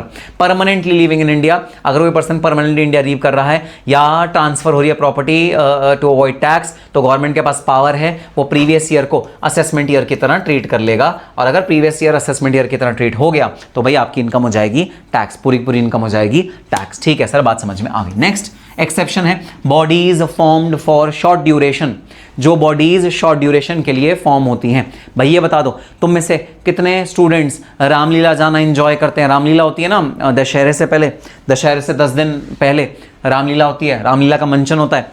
और दिल्ली की रामलीला तो बड़ी फेमस है भाई, यहाँ ओल्ड दिल्ली में होती है, चांदनी चौक के बिल्कुल सामने लाल किले के नीचे होती है रामलीला। बड़ा टेस्टी टेस्टी खाना मिलता है, पाव भाजी, टिक्की, चीला और रुमाली रोटी और मटर मखाने की सब्ज़ी और बड़ी टेस्टी टेस्टी कुलिया चाट, बड़ी टेस्टी टेस्टी उसमें खाना मिलता है। तो तुम भी इंजॉय करते हो क्या रामलीला जाना? बताना ज़रा, रामलीला जाना इंजॉय करते हो क्या? यस सर, रामलीला होती है क्या तुम्हारे यहाँ भी? सर आप रामलीला देखने जाते हो, आप खाना खाने जाते हो? आप तो सिर्फ आपने रामलीला के बारे में खाना बताया, आपने देखने का तो कुछ बताया नहीं।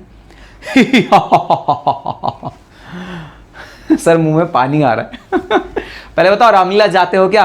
हाँ सर, सब रामलीला जाते हैं। ठीक है भाई, तो रामलीला एक ऐसा फंक्शन होता है जो साल में एक बार होता है, और उसके लिए कोई बॉडी क्रिएट होती है जो शॉर्ट ड्यूरेशन के लिए क्रिएट होती है। उस इवेंट के लिए एक बॉडी क्रिएट होती है, इसे बोलते हैं भाई कमिटी। इसे बोलते हैं क्या? कमिटी।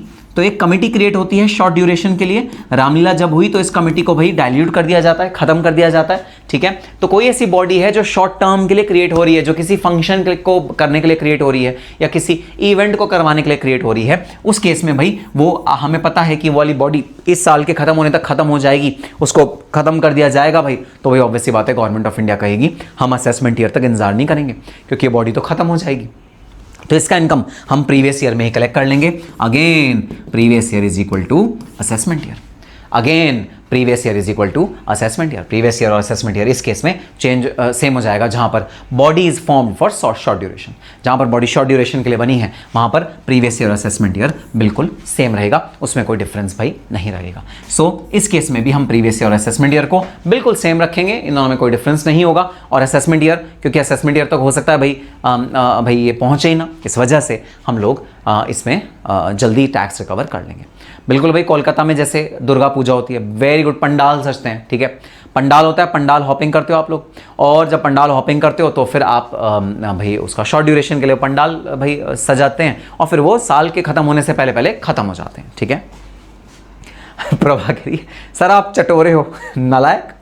रामलीला कर लाते हो क्या? रामलीला, अच्छा रामलीला कर लाते हो क्या? हाँ भाई, मैं रामलीला भी करता हूँ, बिल्कुल। रामलीला में रावण का रोल करता हूँ मैं। वेरी गुड, ठीक है, चलो। So body is form for short duration and last is discontinued business. तो भाई डिसकंटिन्यूड बिजनेस, जब किसी का बिजनेस भाई डिसकंटिन्यू हो रहा होता है, जब बिजनेस कोई अपना खत्म कर रहा होता है, उस सिचुएशन में भी हम कहते हैं भाई असेसमेंट ईयर और प्रीवियस ईयर को सेम रख दो। उस सिचुएशन में भी भाई हम वेट नहीं करते असेसमेंट ईयर का कि जब असेसमेंट ईयर आएगा तब हम भाई आपसे टैक्स लेंगे। नहीं भाई नहीं, हम वेट नहीं करेंगे उस केस में। उस केस में हम आपसे टैक्स इमीडिएटली कलेक्ट कर लेंगे। आपका बिजनेस डिसकंटिन्यू जो होगा उससे पहले ही हम आपका जो टैक्स है वो इमीडिएटली कलेक्ट कर लेंगे, अगर आपका बिजनेस डिसकंटिन्यू हो रहा है तो। ठीक है, अब इस वाले केस में ना स्पेशली जो बिजनेसमैन है वो अपनी डिस्क्रिशनरी पावर लगाता है इस वाले स्पेशल केस में, और इनकम टैक्स ऑफिसर ये डिटरमाइन करता है कि भाई जिसका बिजनेस डिसकंटिन्यू हो रहा है वो कोई बहुत सही आदमी है जो इनकम टैक्स सच भर देगा। ठीक है, डिसकंटिन्यू होने के बाद तो वो असेसमेंट ईयर तक वेट कर लेते हैं। अगर वो असेसिंग ऑफिसर कहता है नहीं नहीं भाई ये बदमाश है, ये भाग सकता है, जा सकता है, भाई ये इनकम टैक्स नहीं पे करेगा, तो PY = AY रख लेते हैं। तो eight the discretion of the income tax officer decide करेगा कि डिसकंटिन्यू बिजनेस में आपको भाई जो प्रीवियस ईयर = असेसमेंट ईयर है उसका आपको फॉलो करना है या नहीं करना, या आप असेसमेंट ईयर को ही अपना भाई नॉर्मल प्रीवियस ईयर अपना नॉर्मल असेसमेंट ईयर मानोगे, वो इनकम टैक्स ऑफिसर डिसाइड करेगा। तो बस ये हैं वो 4 केसेस। एक्चुअली ये 5 केसेस हैं, 4 नहीं है क्योंकि 2 मैंने यहाँ क्लब कर दिए। एक्चुअली ये हैं वो 5 केसेस जिसमें कि असेसमेंट ईयर और प्रीवियस ईयर सेम होता है, जिसमें कि प्रीवियस ईयर के दौरान ही टैक्स कलेक्ट किया जा सकता है। इसके अलावा कोई और ऐसा केस नहीं है जहां प्रीवियस ईयर के दौरान टैक्स कलेक्ट किया जा सकता है। इसके अलावा कोई और ऐसा केस नहीं है।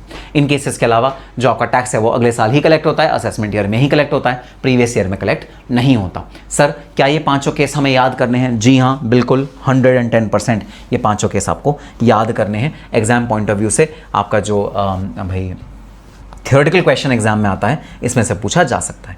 हालांकि थ्योरी आना थोड़ा सा रेयर है डीटी के पेपर में। डीटी के पेपर में थ्योरी ज़्यादा नहीं आती, ठीक है, पर स्टिल ऐसा हो सकता है कि इसमें से आपकी थ्योरी पूछी जाए।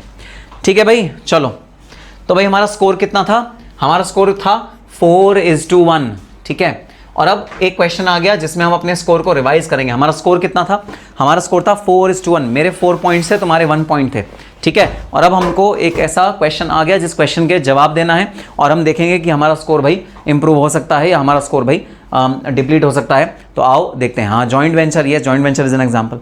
शॉर्ट टर्म जॉइंट वेंचर नहीं आते क्या एक्सेप्शन में? शॉर्ट टर्म जॉइंट वेंचर ये हो तो गया भाई, ये शॉर्ट टर्म जॉइंट वेंचर ही तो है, ये वाला, ये bodies form for short duration, ये शॉर्ट टर्म जॉइंट वेंचर ही तो है। सर वो पंडाल में इनकम कैसे जनरेट होता है? अरे वो तो भाई पंडाल में इनकम आती है, जो खाना बिकता है वो तुम्हें कॉस्ट पे थोड़ी बेचते हैं, वो तो प्रॉफिट में बेचते हैं ना। और आप पंडाल पे भाई टिकट लेते हो, अच्छा पंडाल की तो जनरल टिकट नहीं होती, भाई जो खाना बिकता है वहाँ पर जो चढ़ावा आता है उससे तो भाई प्रॉफिट जनरेट होता है ना। जैसे एटलीस्ट हमारा जो रामलीला होती है उसमें तो भाई प्रॉफिट जनरेट होता है। जो खाना होता है वो पंडाल वाले बहुत एक्सपेंसिव पैसे में बेचते हैं, वो 500 रुपये की एक पाव भाजी बेचते हैं, बहुत एक्सपेंसिव, तो वहाँ तो प्रॉफिट जनरेट होता है, तो उसमें तो प्रॉफिट जनरेट होता है भाई, ठीक है, ठीक है। अच्छा, सब याद रहता है, इतने बच्चे मतलब मुझे बिल्कुल भी ना चीटिंग नहीं करने देते, सब याद रहता है इनको। चलो ठीक है, सॉरी गलती से लिख दिया भाई, 4:1 नहीं है, वो था 3:1। 3:1 स्कोर था। अब देखते हैं स्कोर कैसे इंप्रूव होगा। चलो भाई, ये क्वेश्चन है आपके सामने, आपकी बुक में भी क्वेश्चन दे रखा है, वहां पर सॉल्व करना है आपको ये वाला क्वेश्चन, ठीक है। आओ स्टार्ट करते हैं। Determine the previous year for assessment year 2026-27। तो आपका जो असेसमेंट ईयर है वो है 2026-27। आपको प्रीवियस ईयर डिटरमाइन करना है। इन वाले केसेस में आपका प्रीवियस ईयर क्या होगा? Mister Ravi commenced business on 10th December 2025। Mister Ravi ने अपना बिजनेस शुरू किया, कब शुरू किया? 10th December 2025 को मिस्टर रवि ने अपना बिजनेस शुरू किया। आपको इसका प्रीवियस ईयर बताना है। बता दो जरा प्रीवियस ईयर क्या होगा, बता दो जरा प्रीवियस ईयर क्या होगा। नालायक विशाल पूछ रहा है सर पेज नंबर बता दो। मैं नहीं बता रहा भाई पेज नंबर, नालायक, ऐसी कोई 400-500 पेज का चैप्टर थोड़ी है।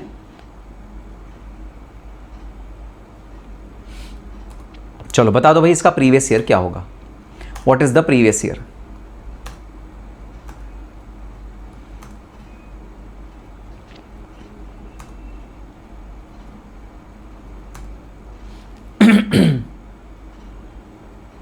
What will be the previous year?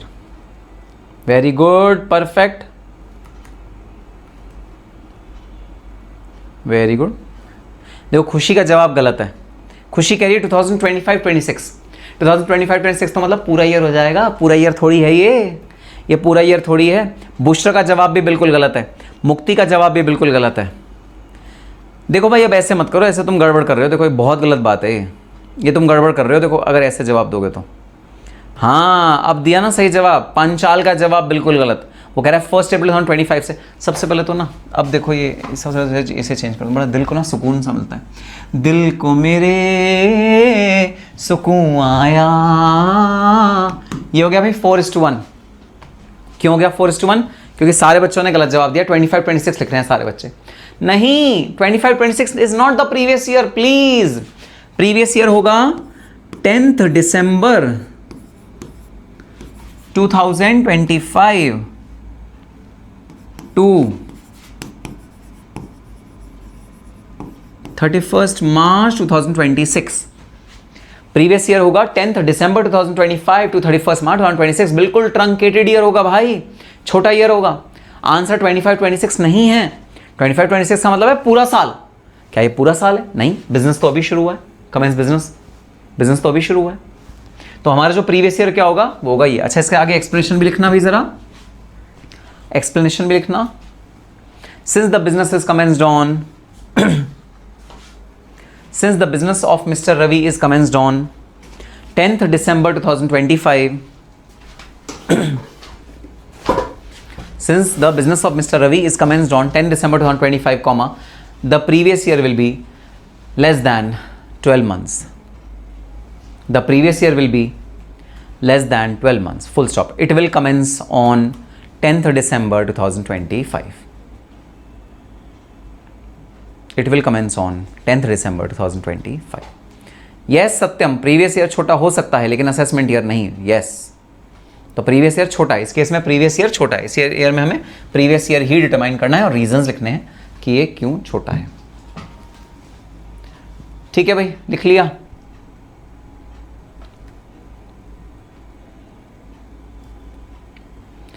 Ronit, ये क्वेश्चन टीम से पूछो प्लीज, ये क्वेश्चन लाइव में मत पूछो.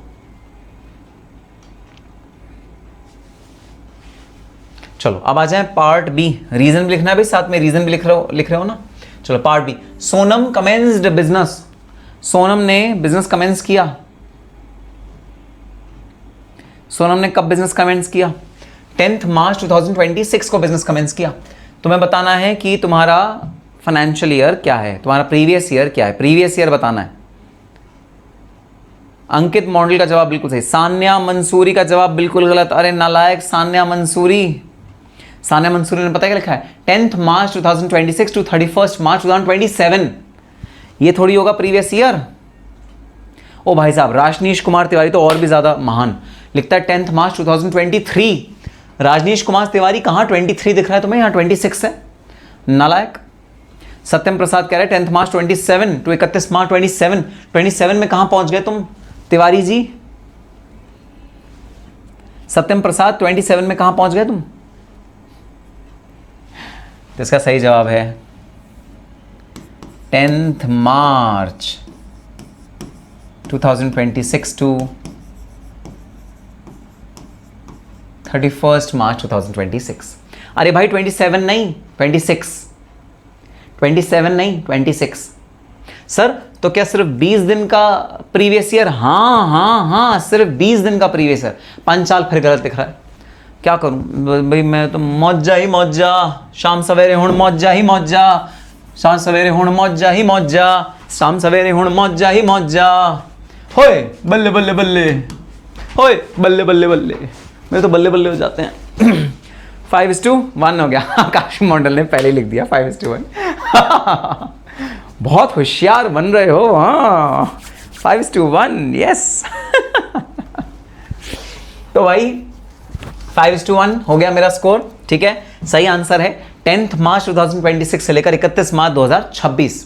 कई स्टूडेंट्स ने यहां 26 की जगह लिख दिया है 27. प्लीज, गलत जवाब है 27. 27 नहीं है. अरे ये वाला ईयर मार्च में शुरू हुआ, मार्च में खत्म हो गया. ठीक है, तो 26 होगा. तो क्या है 20 दिन का प्रीवियस ईयर है? हाँ, ये 20 दिन का प्रीवियस ईयर है भाई. हो सकता है एक दिन का भी प्रीवियस ईयर हो सकता है. जो बिजनेस 30 मार्च को शुरू होगा 31 मार्च तक का, एक दिन का भी प्रीवियस ईयर हो सकता है. कोई बड़ी बात नहीं है. प्रीवियस ईयर एंड होगा 31 मार्च को, ये बात श्योरिटी है. शुरू कभी भी हो सकता है, कभी भी शुरू हो सकता है भाई. Very good.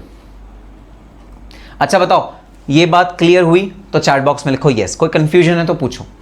यहां 27 नहीं होना चाहिए, सब 26 होना चाहिए. ये बात क्लियर हुई? कोई कंफ्यूजन है तो पूछो. कोई डाउट नहीं रहना चाहिए. कोई डाउट मत रखना दिमाग में. Yes yes, very good. चलो अब रीजन लिखो. रीजन क्या है? रीजन लिखो. Sonam commenced the business on 10th March 2026. Sonam commenced the business on 10th March 2026. Therefore, the previous year is for less than 12 months. Previous year is for less than 12 months. That is 10th March 2026 to 31st March 26.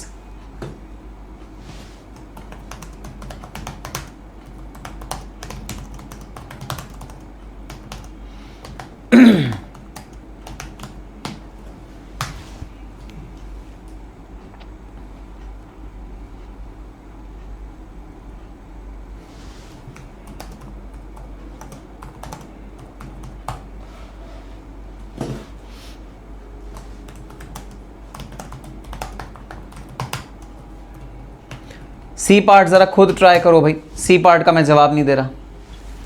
C part ज़रा खुद try करो, third part खुद try करो। Mister मोहक is running an establish business since 2011।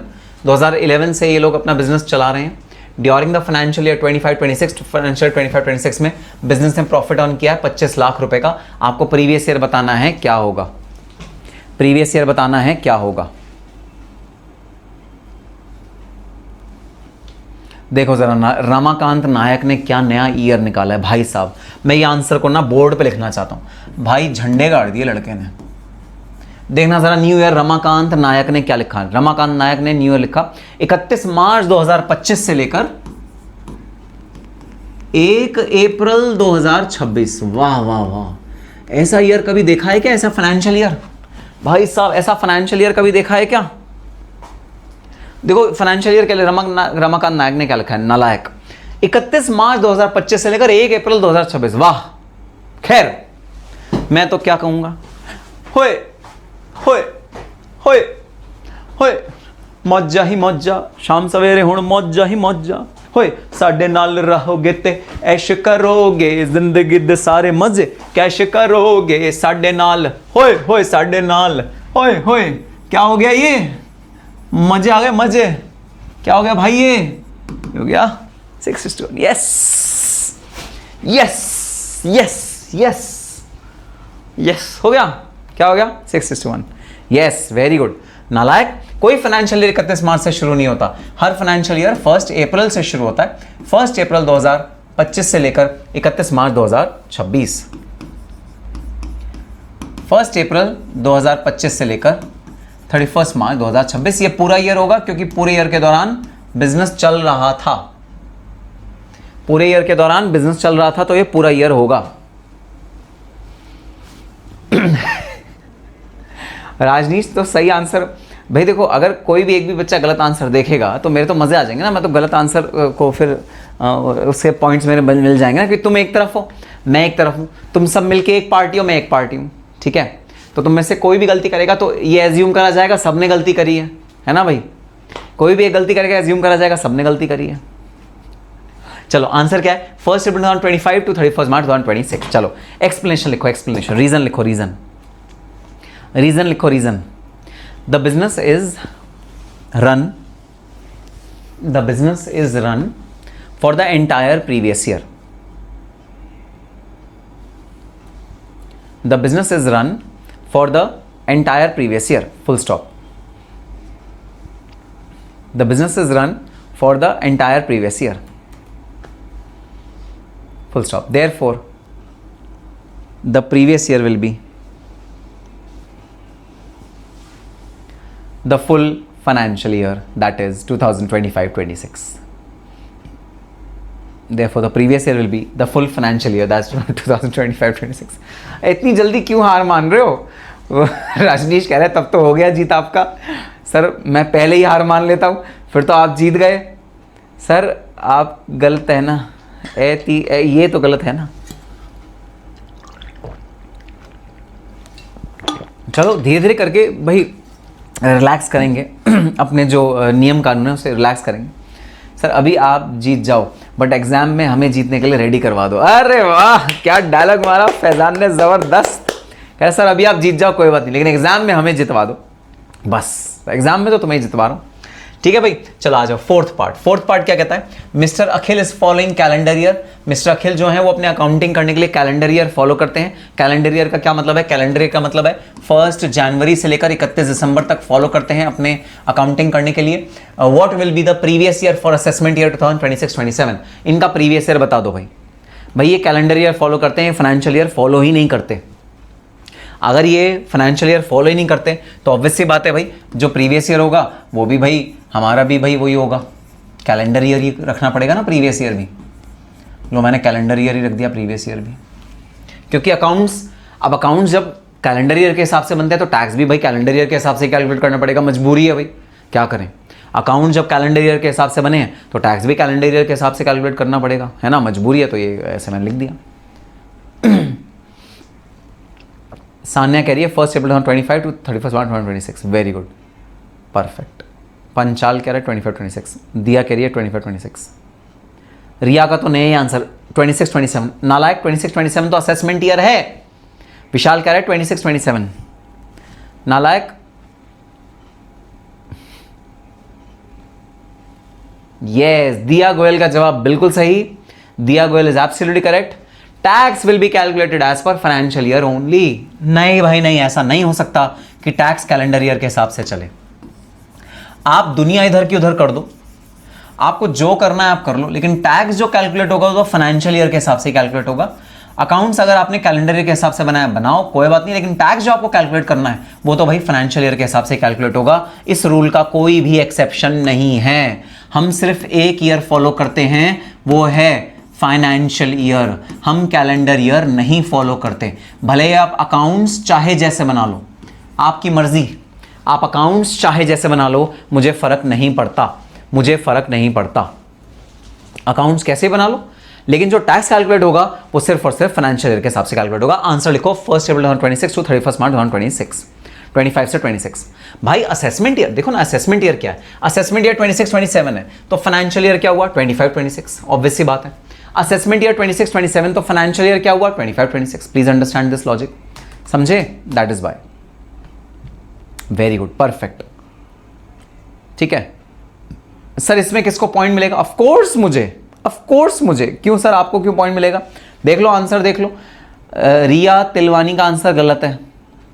फिर बुशरा परवेज ने calendar year बोल दिया था, उसका आंसर गलत है ना वो। हाँ ये बात अलग है, मैंने इन्फ्लुएंस किया था बोलने के लिए, क्योंकि मैंने पहले गलत आंसर लिखा था। रूबी का आंसर गलत है। विशाल मिश्रा का आंसर गलत है। ओए होए, ओ बल्ले बल्ले निशावा ते शावा नी, मैं तो जीत गया। 7-1 इज द स्कोर। बड़ा मजा, ठंड पै गई। 6-2 कैसे हो गया? नालायक आकाश मंडल इतना गंदा आदमी है, कह रहे 6-2 हो गया। 6-2 कैसे हो गया? तो 7-1 हो गया ना। 6-2 कैसे हो गया? गलत बोल रहे हो ना तुम, हैं? गलत बोल रहे हो। ये चीटिंग नहीं, मेरे साथ चीटिंग नहीं। देखो अब चलो एक्सप्लेनेशन लिखो इसका एक्सप्लेनेशन लिखो। 1 अप्रैल 2025 से लेकर 31 मार्च 2026 तक एक्सप्लेनेशन लिखो। It doesn't matter. सर आप इन्फ्लुएंस कर रहे हो। मैं इन्फ्लुएंस करके तुम्हारा पहले गलत आंसर निकलवाऊंगा, मार्क्स अपने कलेक्ट करूंगा, उसके बाद तुम्हें सही आंसर बताऊंगा। ये मेरी स्ट्रैटेजी है, स्ट्रैटेजी जीतने की। साम दाम दंड भेद। सर आप चीटिंग कर रहे हो। जीतना है मुझे बस। चल लिखो। अच्छा पहले एक्सप्लेनेशन, रीजन लिखो। It doesn't matter whether calendar year is used. It doesn't matter whether calendar year is used as accounting year. It doesn't matter whether calendar year is used as accounting year. It doesn't matter whether calendar year is used as accounting year, comma, full stop. The tax year, the tax previous year will always be the financial year. The income tax previous year will always be the financial year. Therefore, the previous year shall be 2025-26. Therefore, the previous year shall be 2025-26.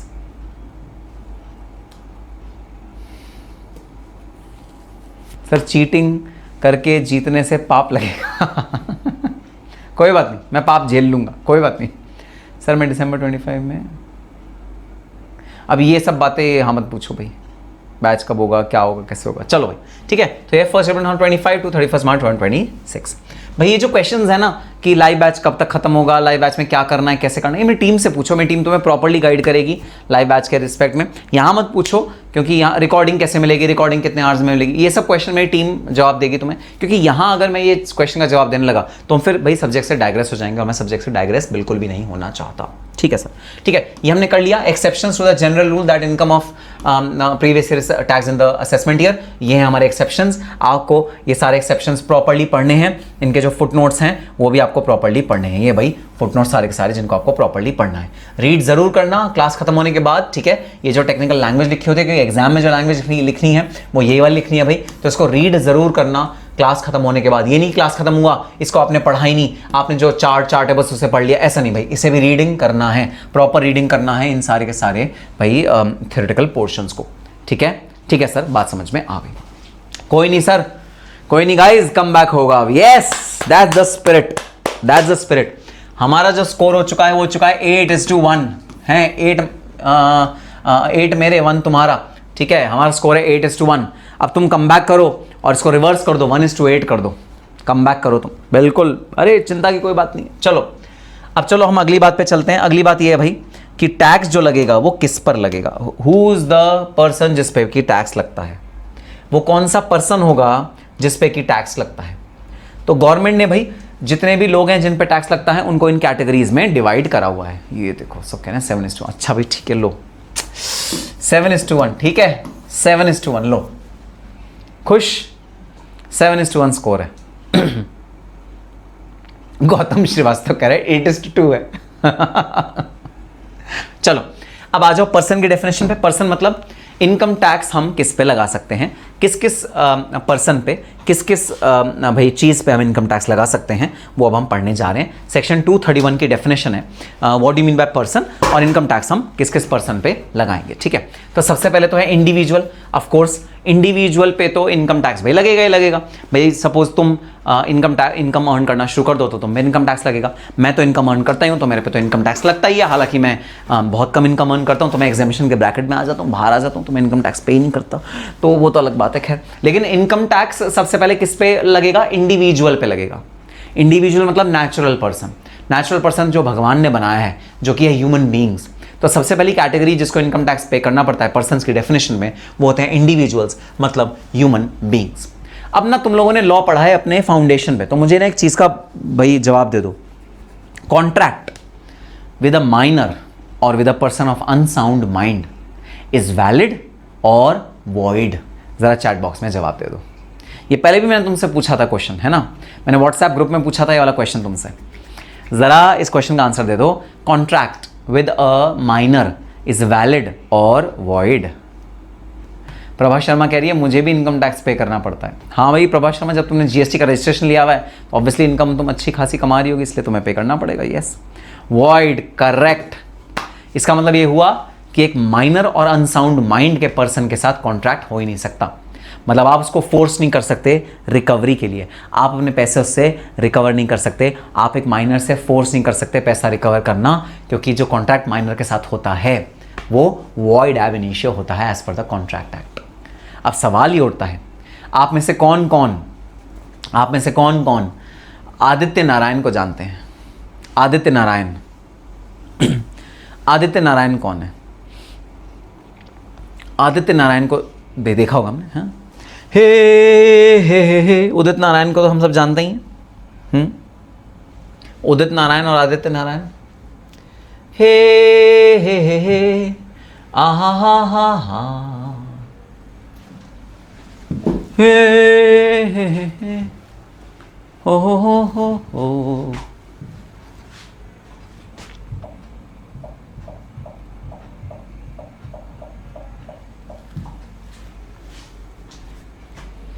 जानते हो आप, ये हैं आदित्य नारायण के सन, उदित नारायण के सन आदित्य नारायण। ठीक है, अब आदित्य नारायण जो हैं,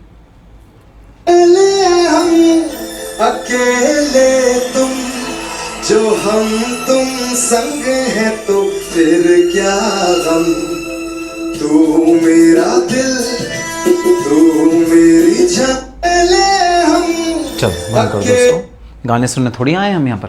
तो आदित्य नारायण है, ये मियर 4 ईयर की इनकम से, 4 ईयर की एज से इनकम अर्न करना इन्होंने शुरू कर दिया था। ठीक है, आदित्य नारायण माइनर जब थे तब उन्होंने इनकम अर्न करनी शुरू कर दी थी और इन्होंने सॉन्ग्स प्ले करने शुरू करे थे। सॉन्ग्स भाई ये फिल्मों में सॉन्ग्स प्ले करते थे, बैकग्राउंड सिंगिंग करते थे, एक्टिंग भी करते थे।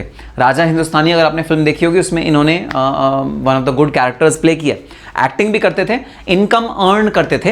ये तब माइनर थे। अब मेरा आप लोगों से सवाल ये, माइनर के साथ तो कॉन्ट्रैक्ट हो ही नहीं सकता, तो क्या income tax authorities government of India minor से इनकम टैक्स रिकवर कर सकती है? मेरा क्वेश्चन है बहुत ज़्यादा पेचीदा। मेरा क्वेश्चन है बहुत ज़्यादा पेशेंट। आमिर खान के किसी मूवी में रोल किया है? बिल्कुल, very good son of Udit Narayan, very good. अब सवाल ये उठता है क्या income tax authority in minor से, जब ये माइनर थे, आदित्य नारायण जब माइनर थे, तो उनसे क्या इनकम टैक्स कलेक्ट कर सकती है income tax authority? That is the question that is to be answered by all of you. तो इस भाई क्वेश्चन का क्या जवाब होगा? क्या इनकम टैक्स अथॉरिटी कलेक्ट कर सकते? देखो अब यस ऐसे ही मत लिखो। अब ये भी तुमने बोला कि कॉन्ट्रैक्ट के अकॉर्डिंग आप माइनर से रिकवरी कर ही नहीं सकते कॉन्ट्रैक्ट एक्ट के अकॉर्डिंग। तो अब तुम उल्टी बात कैसे लिख रहे हो? आप कह रहे हो यस यस यस, उल्टी बात कैसे लिख रहे हो? अभी भी आपने बोला कॉन्ट्रैक्ट एक्ट के अकॉर्डिंग माइनर से आप रिकवरी नहीं कर सकते, अब आप उल्टी बात बोल रहे हो। तो भाई सुनो, कॉन्ट्रैक्ट एक्ट अलग, इनकम टैक्स एक्ट अलग। इनकम टैक्स एक्ट को कॉन्स्टिट्यूशन ने सेपरेट पावर्स दी हुई हैं। इनकम टैक्स एक्ट जो चाहे वो कर सकता है।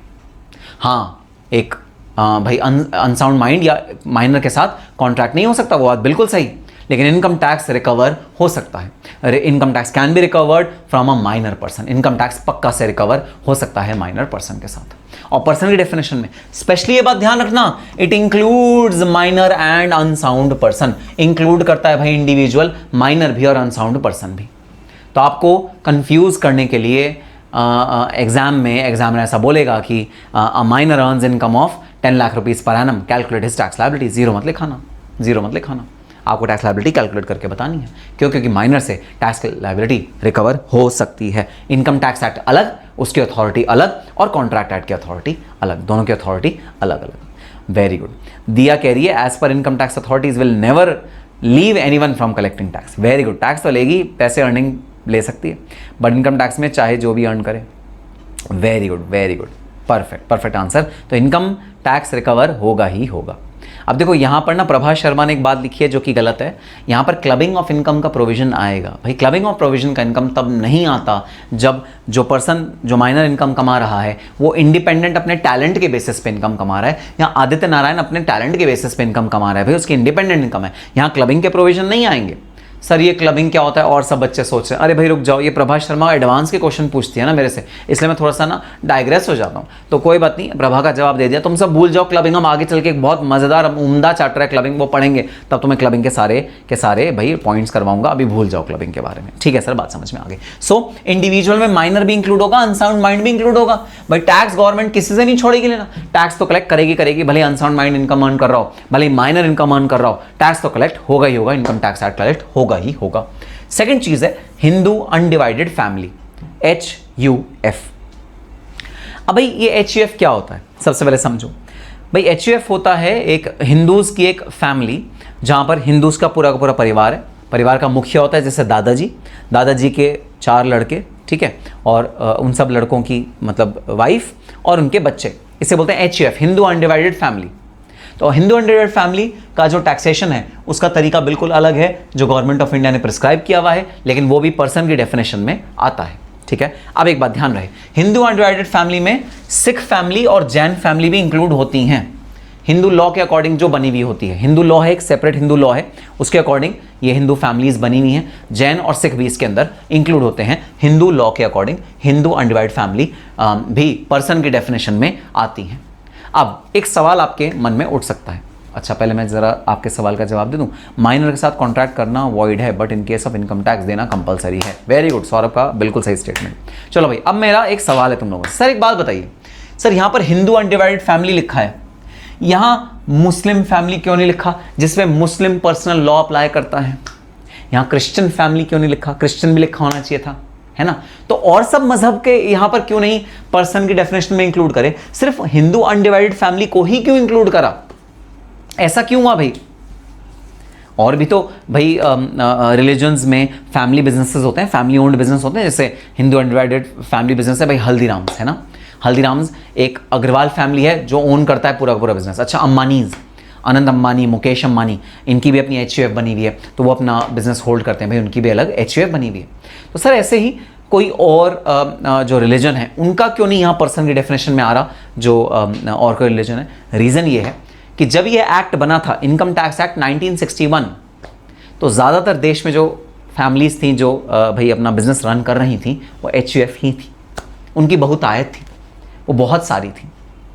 इसलिए उनके लिए एक सेपरेट मैकेनिज्म बनाया गया। हाँ, एचयूएफ का जब इनकम टैक्स कैलकुलेट होगा ऐसे कैलकुलेट होगा, इसलिए उसको अलग से रखा गया। उस समय इतनी ज़्यादा और रिलीजन की फैमिली बिजनेसेस इन्वॉल्व नहीं थे इंडिया में, इस रीजन की वजह से उस समय के अकॉर्डिंग एचयूएफ को ही क्रिएट करा गया, ठीक है, as a separate definition person में डाला गया, और किसी रिलीजन के भाई फैमिली को यहाँ पर इस वाली डेफिनेशन में नहीं डाला। ठीक है सर, तो वो कहीं और क्लब होगी। हाँ सर, वो कहीं और क्लब होगी और रिलीजन की फैमिली होगी तो ठीक है। नेक्स्ट है भाई इंडियन कंपनी। जी हाँ, कंपनी तो सबसे बड़ा इनकम अर्निंग का सोर्स है भाई। इंडिया में बड़ी बड़ी कंपनीज हैं, वो सब जो इनकम अर्न करेंगी वो अपना इनकम इंडियन कंपनी के अकॉर्डिंग टैक्स कराएंगी। कंपनीज एक्ट के अकॉर्डिंग एक कंपनी भाई कंपनी बनती है इन कंपनीज एक्ट 2013 के अकॉर्डिंग, और सीबीडी डिक्लेरेशन। तो कई बार ऐसा होता है भाई, कई कंपनी नहीं होती, कई कॉर्पोरेट बॉडीज़ होती हैं, लेकिन वो सीबीडी कहती है कि वो कंपनी की तरह टैक्स होगी। जैसे कई बैंकिंग कंपनीज होती हैं, बैंकिंग रेगुलेशन एक्ट के अकॉर्डिंग जो भाई कंस्ट्रक्टेड होती हैं, कई ऑर्गेनाइजेशंस होती हैं, तो उनको सीबीडी क्लियर कर देती है। सीबीडी कहती है उनको कंपनी की तरह ही टैक्स करना है, हालांकि वो कंपनी नहीं है, वो कंपनीज एक्ट में रजिस्टर्ड नहीं है, लेकिन सीबीडी कहती है उन्हें कंपनी की तरह ही टैक्स करना है। तो कंपनी दो तरह से इनकम टैक्स एक्ट के अंदर टैक्स होती है, एक तो कंपनीज एक्ट वाली कंपनीज, और दूसरा सीबीडी जो डिक्लेयर कर दे कि ये कंपनी है, वो दोनों कंपनी की तरह टैक्स होंगी, उन्हें हम कंपनी की तरह टैक्स करेंगे। सर एक बात बताओ, ये अलग अलग अलग अलग अलग ऐसे क्यों करा हुआ है? इंडिविजुअल अलग, कंपनी अलग, एचयूएफ अलग, फर्म अलग, ऐसे अलग अलग पर्सन को क्यों डिफाइन करा हुआ है? इकट्ठा बोल दो ना, जो भी पैसे कमा रहे हैं वो पर्सन की डेफिनेशन में आ गए। नहीं भाई, इकट्ठा नहीं बोलेंगे। क्यों? क्योंकि हर एक का टैक्स रेट अलग अलग है, हर एक का टैक्स कंप्यूट करने का तरीका अलग अलग है, हर एक के डिडक्शंस अलग हैं, हर एक के इनकम जो टैक्स होंगी अलग हैं, टैक्स के रेट अलग हैं, इसलिए अलग अलग रखा हुआ है सारे के सारे पर्सन्स को। खिचड़ी नहीं पकाई हुई, मिक्स नहीं किया हुआ, खिचड़ी नहीं पकाई हुई, सब पर्सन्स को अलग अलग रखा हुआ है यहाँ पर। ठीक है, सो सब पर्सन्स अपने अलग अलग टैक्सेबिलिटी के अंडर फॉर्म करते हैं। तो इंडियन कंपनी कंपनीज एक्ट के अंडर भी हो सकती है, सीबीडी डिक्लेरेशन के अकॉर्डिंग भी हो सकती है। फिर है भाई पार्टनरशिप फर्म। कोई भी पार्टनरशिप फर्म है, आपको पता है 2 या 2 से ज़्यादा लोग मिलकर एक पार्टनरशिप फर्म बना सकते हैं, अपना डीड, पार्टनरशिप डीड वो एग्जीक्यूट कर सकते हैं। रजिस्टर्ड हो, नॉन रजिस्टर्ड हो, कोई फर्क नहीं पड़ता, एक डीड अगर बना ली उसे बोलते हैं पार्टनरशिप फर्म, उसको इनकम टैक्स एक्ट अलग से रिकॉग्नाइज करता है, इंक्लूडिंग LLP। अब जरा बता दो LLP का definition, what do you mean by LLP? LLP का डेफिनेशन बता दो भाई, LLP का क्या डेफिनेशन है? What do you mean by LLP? LLP की डेफिनेशन बता दो। तुमने पढ़ी हुई होगी फाउंडेशन में, पक्का बोल रहा हूं। अरे फाउंडेशन क्या, तुमने तो 11th 12th में कॉमर्स में बिजनेस स्टडीज में पढ़ा होगा। बिल्कुल, limited liability partnership. Very good, very good. तो इनकम टैक्स एक्ट बोलता है कि ये जो LLP है ये भी पार्टनरशिप फर्म का पार्ट बनती है भाई। ये जो LLP है ये भी पार्टनरशिप फर्म का पार्ट बनती है। तो LLP में जो भाई टैक्सेशन लगेगा वो फर्म के अकॉर्डिंग लगेगा, जो फर्म का टैक्स रेट होगा वही LLP में भी लगेगा। Partnership where members limit liabilities limited. Very good, Diya ने देखो डेफिनेशन भी बता दी। वेरी गुड, तो यह है पार्टनरशिप फर्म। अगली है भाई AOP या BOI, एसोसिएशन ऑफ पर्संस और बॉडी ऑफ इंडिविजुअल्स। ठीक है, अब कई बार क्या होता है, इनकम टैक्स बचाने के लिए ना कई लोग अपनी कोई स्टैंडर्ड ऑर्गेनाइजेशन नहीं रखते, वो अपने आप को कंपनी नहीं बनाते, वो अपने आप को HCF नहीं बनाते, पार्टनरशिप फर्म नहीं बनाते। वो कहते हैं भाई हम तो बॉडी ऑफ इंडिविजुअल्स हैं, हम तो भाई इंडिविजुअल हैं जो काम कर रहे हैं किसी पर्पस के लिए। अब जैसे मैं आपको एग्जांपल देता हूँ, ठीक है, रामलीला कमेटी होती है, रामलीला कमेटी। तो रामलीला कमेटी क्या होती है, बहुत सारे इंडिविजुअल्स होते हैं जो आपस में संगठन बनाते हैं, अपना कमेटी बनाते हैं, और वो चंदा इकट्ठा करते हैं लोगों से, और वो रामलीला का मंचन कराते हैं। ना वो पार्टनरशिप फर्म है क्योंकि डीड नहीं है, ना वो कंपनी है क्योंकि कंपनीज एक्ट में नहीं रजिस्टर्ड, ना वो HUF है क्योंकि वो कोई फैमिली का पार्ट नहीं है, ना वो इंडिविजुअल है क्योंकि वो एक इंडिविजुअल नहीं है, मल्टीपल इंडिविजुअल्स हैं, है ना। तो किसी भी कैटेगरी में वो फॉल नहीं करते। तो गवर्नमेंट कहती है अच्छा तुम किसी भी कैटेगरी में फॉल नहीं करते, हम तुम्हें बॉडी ऑफ इंडिविजुअल्स बना देंगे। ऐसे बोलते हैं बॉडी ऑफ इंडिविजुअल्स। जब बहुत सारे इंडिविजुअल्स मिलके कोई संगठन बनाते हैं और काम इकट्ठा करने का प्लान करते हैं, कोई प्रॉफिट मेकिंग एक्टिविटी कर रहे होते हैं, उसे बोलते हैं body of individuals. This is known as body of individuals. जब बहुत सारे लोग मिलके भाई अपना कोई काम कर रहे होते हैं, that is known as body of individuals. ठीक है, अब सर ये AOP क्या होता है? AOP association of persons. भाई ये होते हैं जॉइंट वेंचर्स। जॉइंट वेंचर्स जैसे भाई दो कंपनीज मिलके कोई प्रोजेक्ट कर रही हैं, दो बड़ी बड़ी कंपनीज है, रिलायंस इंडस्ट्रीज लिमिटेड और टाटा केमिकल्स मिलके कोई अपना नया प्रोजेक्ट कर रही है, जॉइंट वेंचर हो गया वो जॉइंट वेंचर। वहां कोई इंडिविजुअल क्लब नहीं कर रहे आपस में, दो कंपनीज क्लब कर रही हैं आपस में, या एक इंडिविजुअल एक कंपनी क्लब कर रही है आपस में। जहां एसोसिएशन पर्संस का होता है, पर्सन की डेफिनेशन में कोई भी आ सकता है, इंडिविजुअल की डेफिनेशन में सिर्फ इंडिविजुअल आएगा। ठीक है, तो BOI होता है जब सारे इंडिविजुअल आपस में ज्वाइन कर रहे होते हैं, एओपी होता है जब कोई भी पर्सन आपस में ज्वाइन कर रहा है, मतलब फर्म और कंपनी ज्वाइन कर रहा है, ठीक है, या कंपनी और इंडिविजुअल ज्वाइन कर रहा है, या एचयूएफ और इंडियन कंपनी आपस में ज्वाइन करके कोई बिजनेस कर रहे हैं, बेसिकली जॉइंट वेंचर बोलते हैं इसे, जॉइंट वेंचर, ठीक है। जॉइंट वेंचर को हम, yes very good example, Maruti Suzuki, hero Honda. हालांकि ये तो एग्जांपल दोनों जो तुमने एग्जांपल दिए ना, ये जॉइंट वेंचर के एग्जांपल नहीं है, ये एग्जांपल है भाई अमलगमेशन के, दो कंपनीज आपस में अमलगमेट हुई हैं, ये दोनों मिलकर कोई काम जॉइंट वेंचर की तरह नहीं कर रही, दोनों कंपनीज आपस में अमलगमेट हुई हैं। लेकिन कई बार कोई कुछ कंपनीज होती हैं जो आपस में आके मिलके भाई अपना बिजनेस करती हैं। One company and some individuals and HUF all together make AOP. Very good Diya, very good. ठीक है, तो इसे बोलते हैं एओपी या बीओआई। सर इसका टैक्सेशन का तरीका भी अलग है? हाँ जी हाँ, इसका टैक्सेशन का तरीका भी अलग है। चलो नेक्स्ट है भाई लोकल अथॉरिटीज। लोकल अथॉरिटीज माने municipal committees, municipal corporations, panchayat, cantonment board, port, commissioners etcetera. तो भाई जैसे पंचायत होती है, आज भी हिंदुस्तान में पंचायत है कई कई गाँव में, वो लोग पुलिस को गांव के अंदर एंटर नहीं करने देते। उसका जो एडमिनिस्ट्रेशन है पूरे गांव का पंचायत संभालती है। पंचायत पैसा इकट्ठा करती है, कहीं पर खेत में कोई भाई पानी का कोई नहर बनानी है, कोई रोड बनानी है, कोई कुआं खुदवाना है, पंचायत सारे काम कराती है गवर्नमेंट की तरह, ठीक है। इसे बोलते हैं लोकल अथॉरिटी। तो लोकल अथॉरिटी को भी टैक्स देना पड़ेगा अगर वो इनकम अर्न कर रही है तो, भले ही वो गवर्नमेंट से एफिलिएटेड रजिस्टर्ड है या नहीं है, उससे फर्क नहीं पड़ता, लोकल अथॉरिटी को भी टैक्स देना पड़ेगा। For example municipal corporation, panchayat, cantonment board या पोर्ट या कमिश्नर्स, ये सारे के सारे लोकल अथॉरिटी के अंदर कैटेगराइज होते हैं, अलग से कैटेगराइज होते हैं। इनका टेक्निकल भाई टर्म अलग है, टैक्स कैलकुलेट करने का तरीका अलग है। फिर आखिरी आ गया भाई आर्टिफिशियल ज्यूरिडिकल पर्सन। आखिरी आ गया भाई आर्टिफिशियल ज्यूरिडिकल पर्सन, ठीक है। अब जरा तुम मुझे एक बात बताओ, तुम अपने ऊपर देखो, सब स्टूडेंट्स ऊपर देखो, छत की तरफ देखो, सब स्टूडेंट छत की तरफ देखो। क्या दिख रहा है तुम्हें ऊपर? तुम्हारे क्या है जरा बताना, ऊपर तुम्हारे क्या है? छत की तरफ देखो, ऊपर बताओ क्या है, चैट बॉक्स में लिख के बताओ तुम्हारे ऊपर क्या है। इससे जब तुम छत की तरफ देख रहे हो तो क्या दिख रहा है तुमको?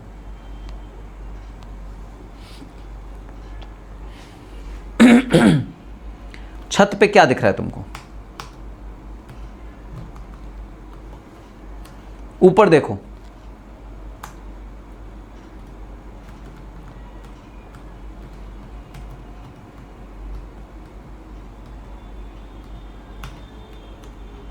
ऊपर देखो।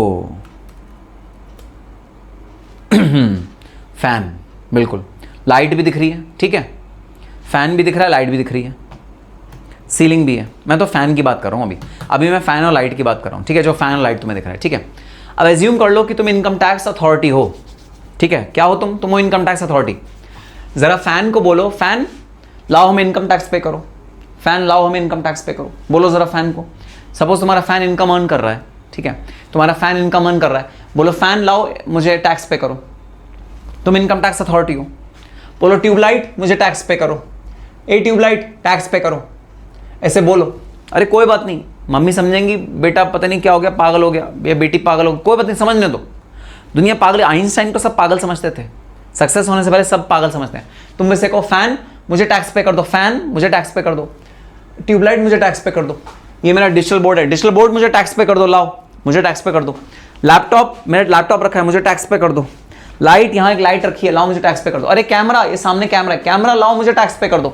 जरा बोलो तुम टैक्स पे कर दो, टैक्स पे कर दो, टैक्स करो। सबको बोलो तुम टैक्स पे कर दो। क्या हम कोई पागलपने वाली हरकत कर रहे हैं या हम कुछ समझदारी भरी हरकत कर रहे हैं? हम पागलपने वाली हरकत कर रहे हैं या हम कुछ समझदारी भरी हरकत कर रहे हैं? सर ये क्या पागलपना करा रहे हो? पागलपना नहीं है भाई, वाजिब बात है। गवर्नमेंट ऑफ इंडिया कहती है कि पर्सन की definition is not limited to only the persons which have been defined under the act. Person की डेफिनेशन इज ओपन, और जो भी बाकी किसी पर्सन की डेफिनेशन में नहीं आता वो आखिरी की इस डेफिनेशन में आ जाता है, which is artificial juridical person. Sir कैसी अजीब सी बात कर रहे हो? क्या फैन कभी इनकम टैक्स पे कर सकता है? जी हां, फैन इनकम टैक्स पे कर सकता है, बिल्कुल वैसे ही जैसे मंदिर में जो मूर्ति रखी है जिसपे चढ़ावा चढ़ता है, हालांकि वो रिलीजियस पर्पस में आती है और उसका टैक्स एग्जेम्प्ट होता है, वो एक अलग केस है, लेकिन जो मंदिर में मूर्ति रखी है जिसपे चढ़ावा चढ़ रहा है उससे भी टैक्स रिकवर किया जा सकता है थ्रू पंडित, जो पंडित इनकम अर्न कर रहा है, थ्रू पंडित, उसका कोई रिप्रेजेंटेटिव होगा। तो तो जो तुम्हारे ऊपर फैन है ना, इससे भी अगर ये इनकम अर्न कर रहा है तो इससे भाई इनकम अर्न किया जा, इससे भाई पैसा रिकवर किया जा सकता है। जी हाँ, इससे इनकम टैक्स रिकवर किया जा सकता है आर्टिफिशियल ज्यूरिडिकल पर्सन की तरह। अब मैं तुम्हें देता हूँ एक एग्जाम्पल सुनना। क्या सर फैन के बिहाफ पे उसका ओनर टैक्स पे करेगा? बिल्कुल विशाल की बिल्कुल सही बात। अब मैं तुम्हें देता हूँ एग्जाम्पल सुनना। क्या भाई, आम किस किस को खाना पसंद है? मैंगो सीजन है अभी मैंगो का, सब मैंगो खा रहे होंगे, घर में भी मैंगो तुम्हारे काफ़ी आ रहा होगा। मैंगो खाना किस किस को पसंद है? हाँ सर सबको पसंद है। ठीक है, आज से करीबन 10 साल की बात है, जब मैं बहुत छोटा हुआ करता था। छोटा तो मैं अभी भी हूँ, अभी मैं कोई बड़ा नहीं हुआ, तुम्हारी एज जितना ही हूँ मैं, लेकिन 10 साल पहले जब मैं बहुत छोटा था, ठीक है, तब हमारे एरिया में क्या हुआ था, किसी के घर पे एक मैंगो पे ना उन्हें ऐसा क्लेम किया था कि इसमें गणेश जी निकले हैं, हमारे घर में गणेश जी निकले हैं। तो मैंगो में ना बिल्कुल गणेश जी की मूर्ति सी निकली थी, तो वहाँ ना गणेश जी, वो कह रहे थे गणेश जी निकले हैं, मैंगो में गणेश जी निकले हैं, ऐसा लोगों ने क्लेम किया था, उस पर्सन ने, परिवार ने क्लेम किया था। और ने क्या किया, उस मैंगो को ना एक चेयर पे रख दिया, उसको हार फूल चढ़ाया, उसके आगे बत्ती रखी, उसको पूरा डेकोरेट कर दिया, और लोगों का भीड़ लग गई उस मैंगो को देखने के लिए। लोग उस पर चढ़ावा भी चढ़ा रहे थे, मैंगो पे चढ़ावा भी चढ़ा रहे थे। उस मैंगो को गणेश जी का मतलब एक तरह से रूप बताया गया था कि गणेश जी निकले हैं हमारे घर में, ठीक है, काटा नहीं था, फिर उसको विसर्जित किया गया था। ठीक है, अब ऐसे केस में जहाँ उस मैंगो को आपने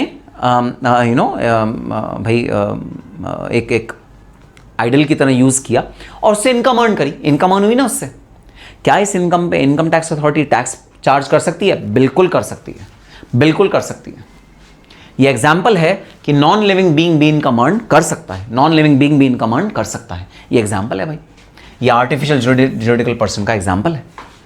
तो कोई भी आर्टिफिशियल पर्सन जिसमें जीव आत्मा नहीं है, जो जीवंत नहीं है, जो लॉ से नहीं बना, देखो ये सब लॉ से बने हैं, ये लॉ से सारी चीजें बनती हैं, लेकिन वो लॉ से भी नहीं बना भाई, वो लॉ भी नहीं, किसी लॉ से भी नहीं बन रहा, तो भी इनकम टैक्स उससे क्लेम किया जा सकता है। हाँ, इनकम टैक्स उससे क्लेम किया जा सकता है under this residuary category which is artificial juridical person. इस कैटेगरी के अंदर उससे इनकम टैक्स रिकवर किया जा सकता है, आप इनकम टैक्स इससे कलेक्ट कर सकते हो। तो ये है एक एग्जाम्पल आर्टिफिशियल ज्यूरिडिकल पर्सन का। पर जो टेक्निकल एग्जाम्पल है वो क्या है? टेक्निकल एग्जाम्पल है भाई, unnatural person may not be directly sued in court of law. Court of law में डायरेक्टली स्यू नहीं होंगे, कोई उनके बिहाफ पे स्यू करा जाएगा। ठीक है, जैसे deities, idols, university, bar council, ये है एग्जाम्पल आर्टिफिशियल ज्यूरिडिकल पर्सन के।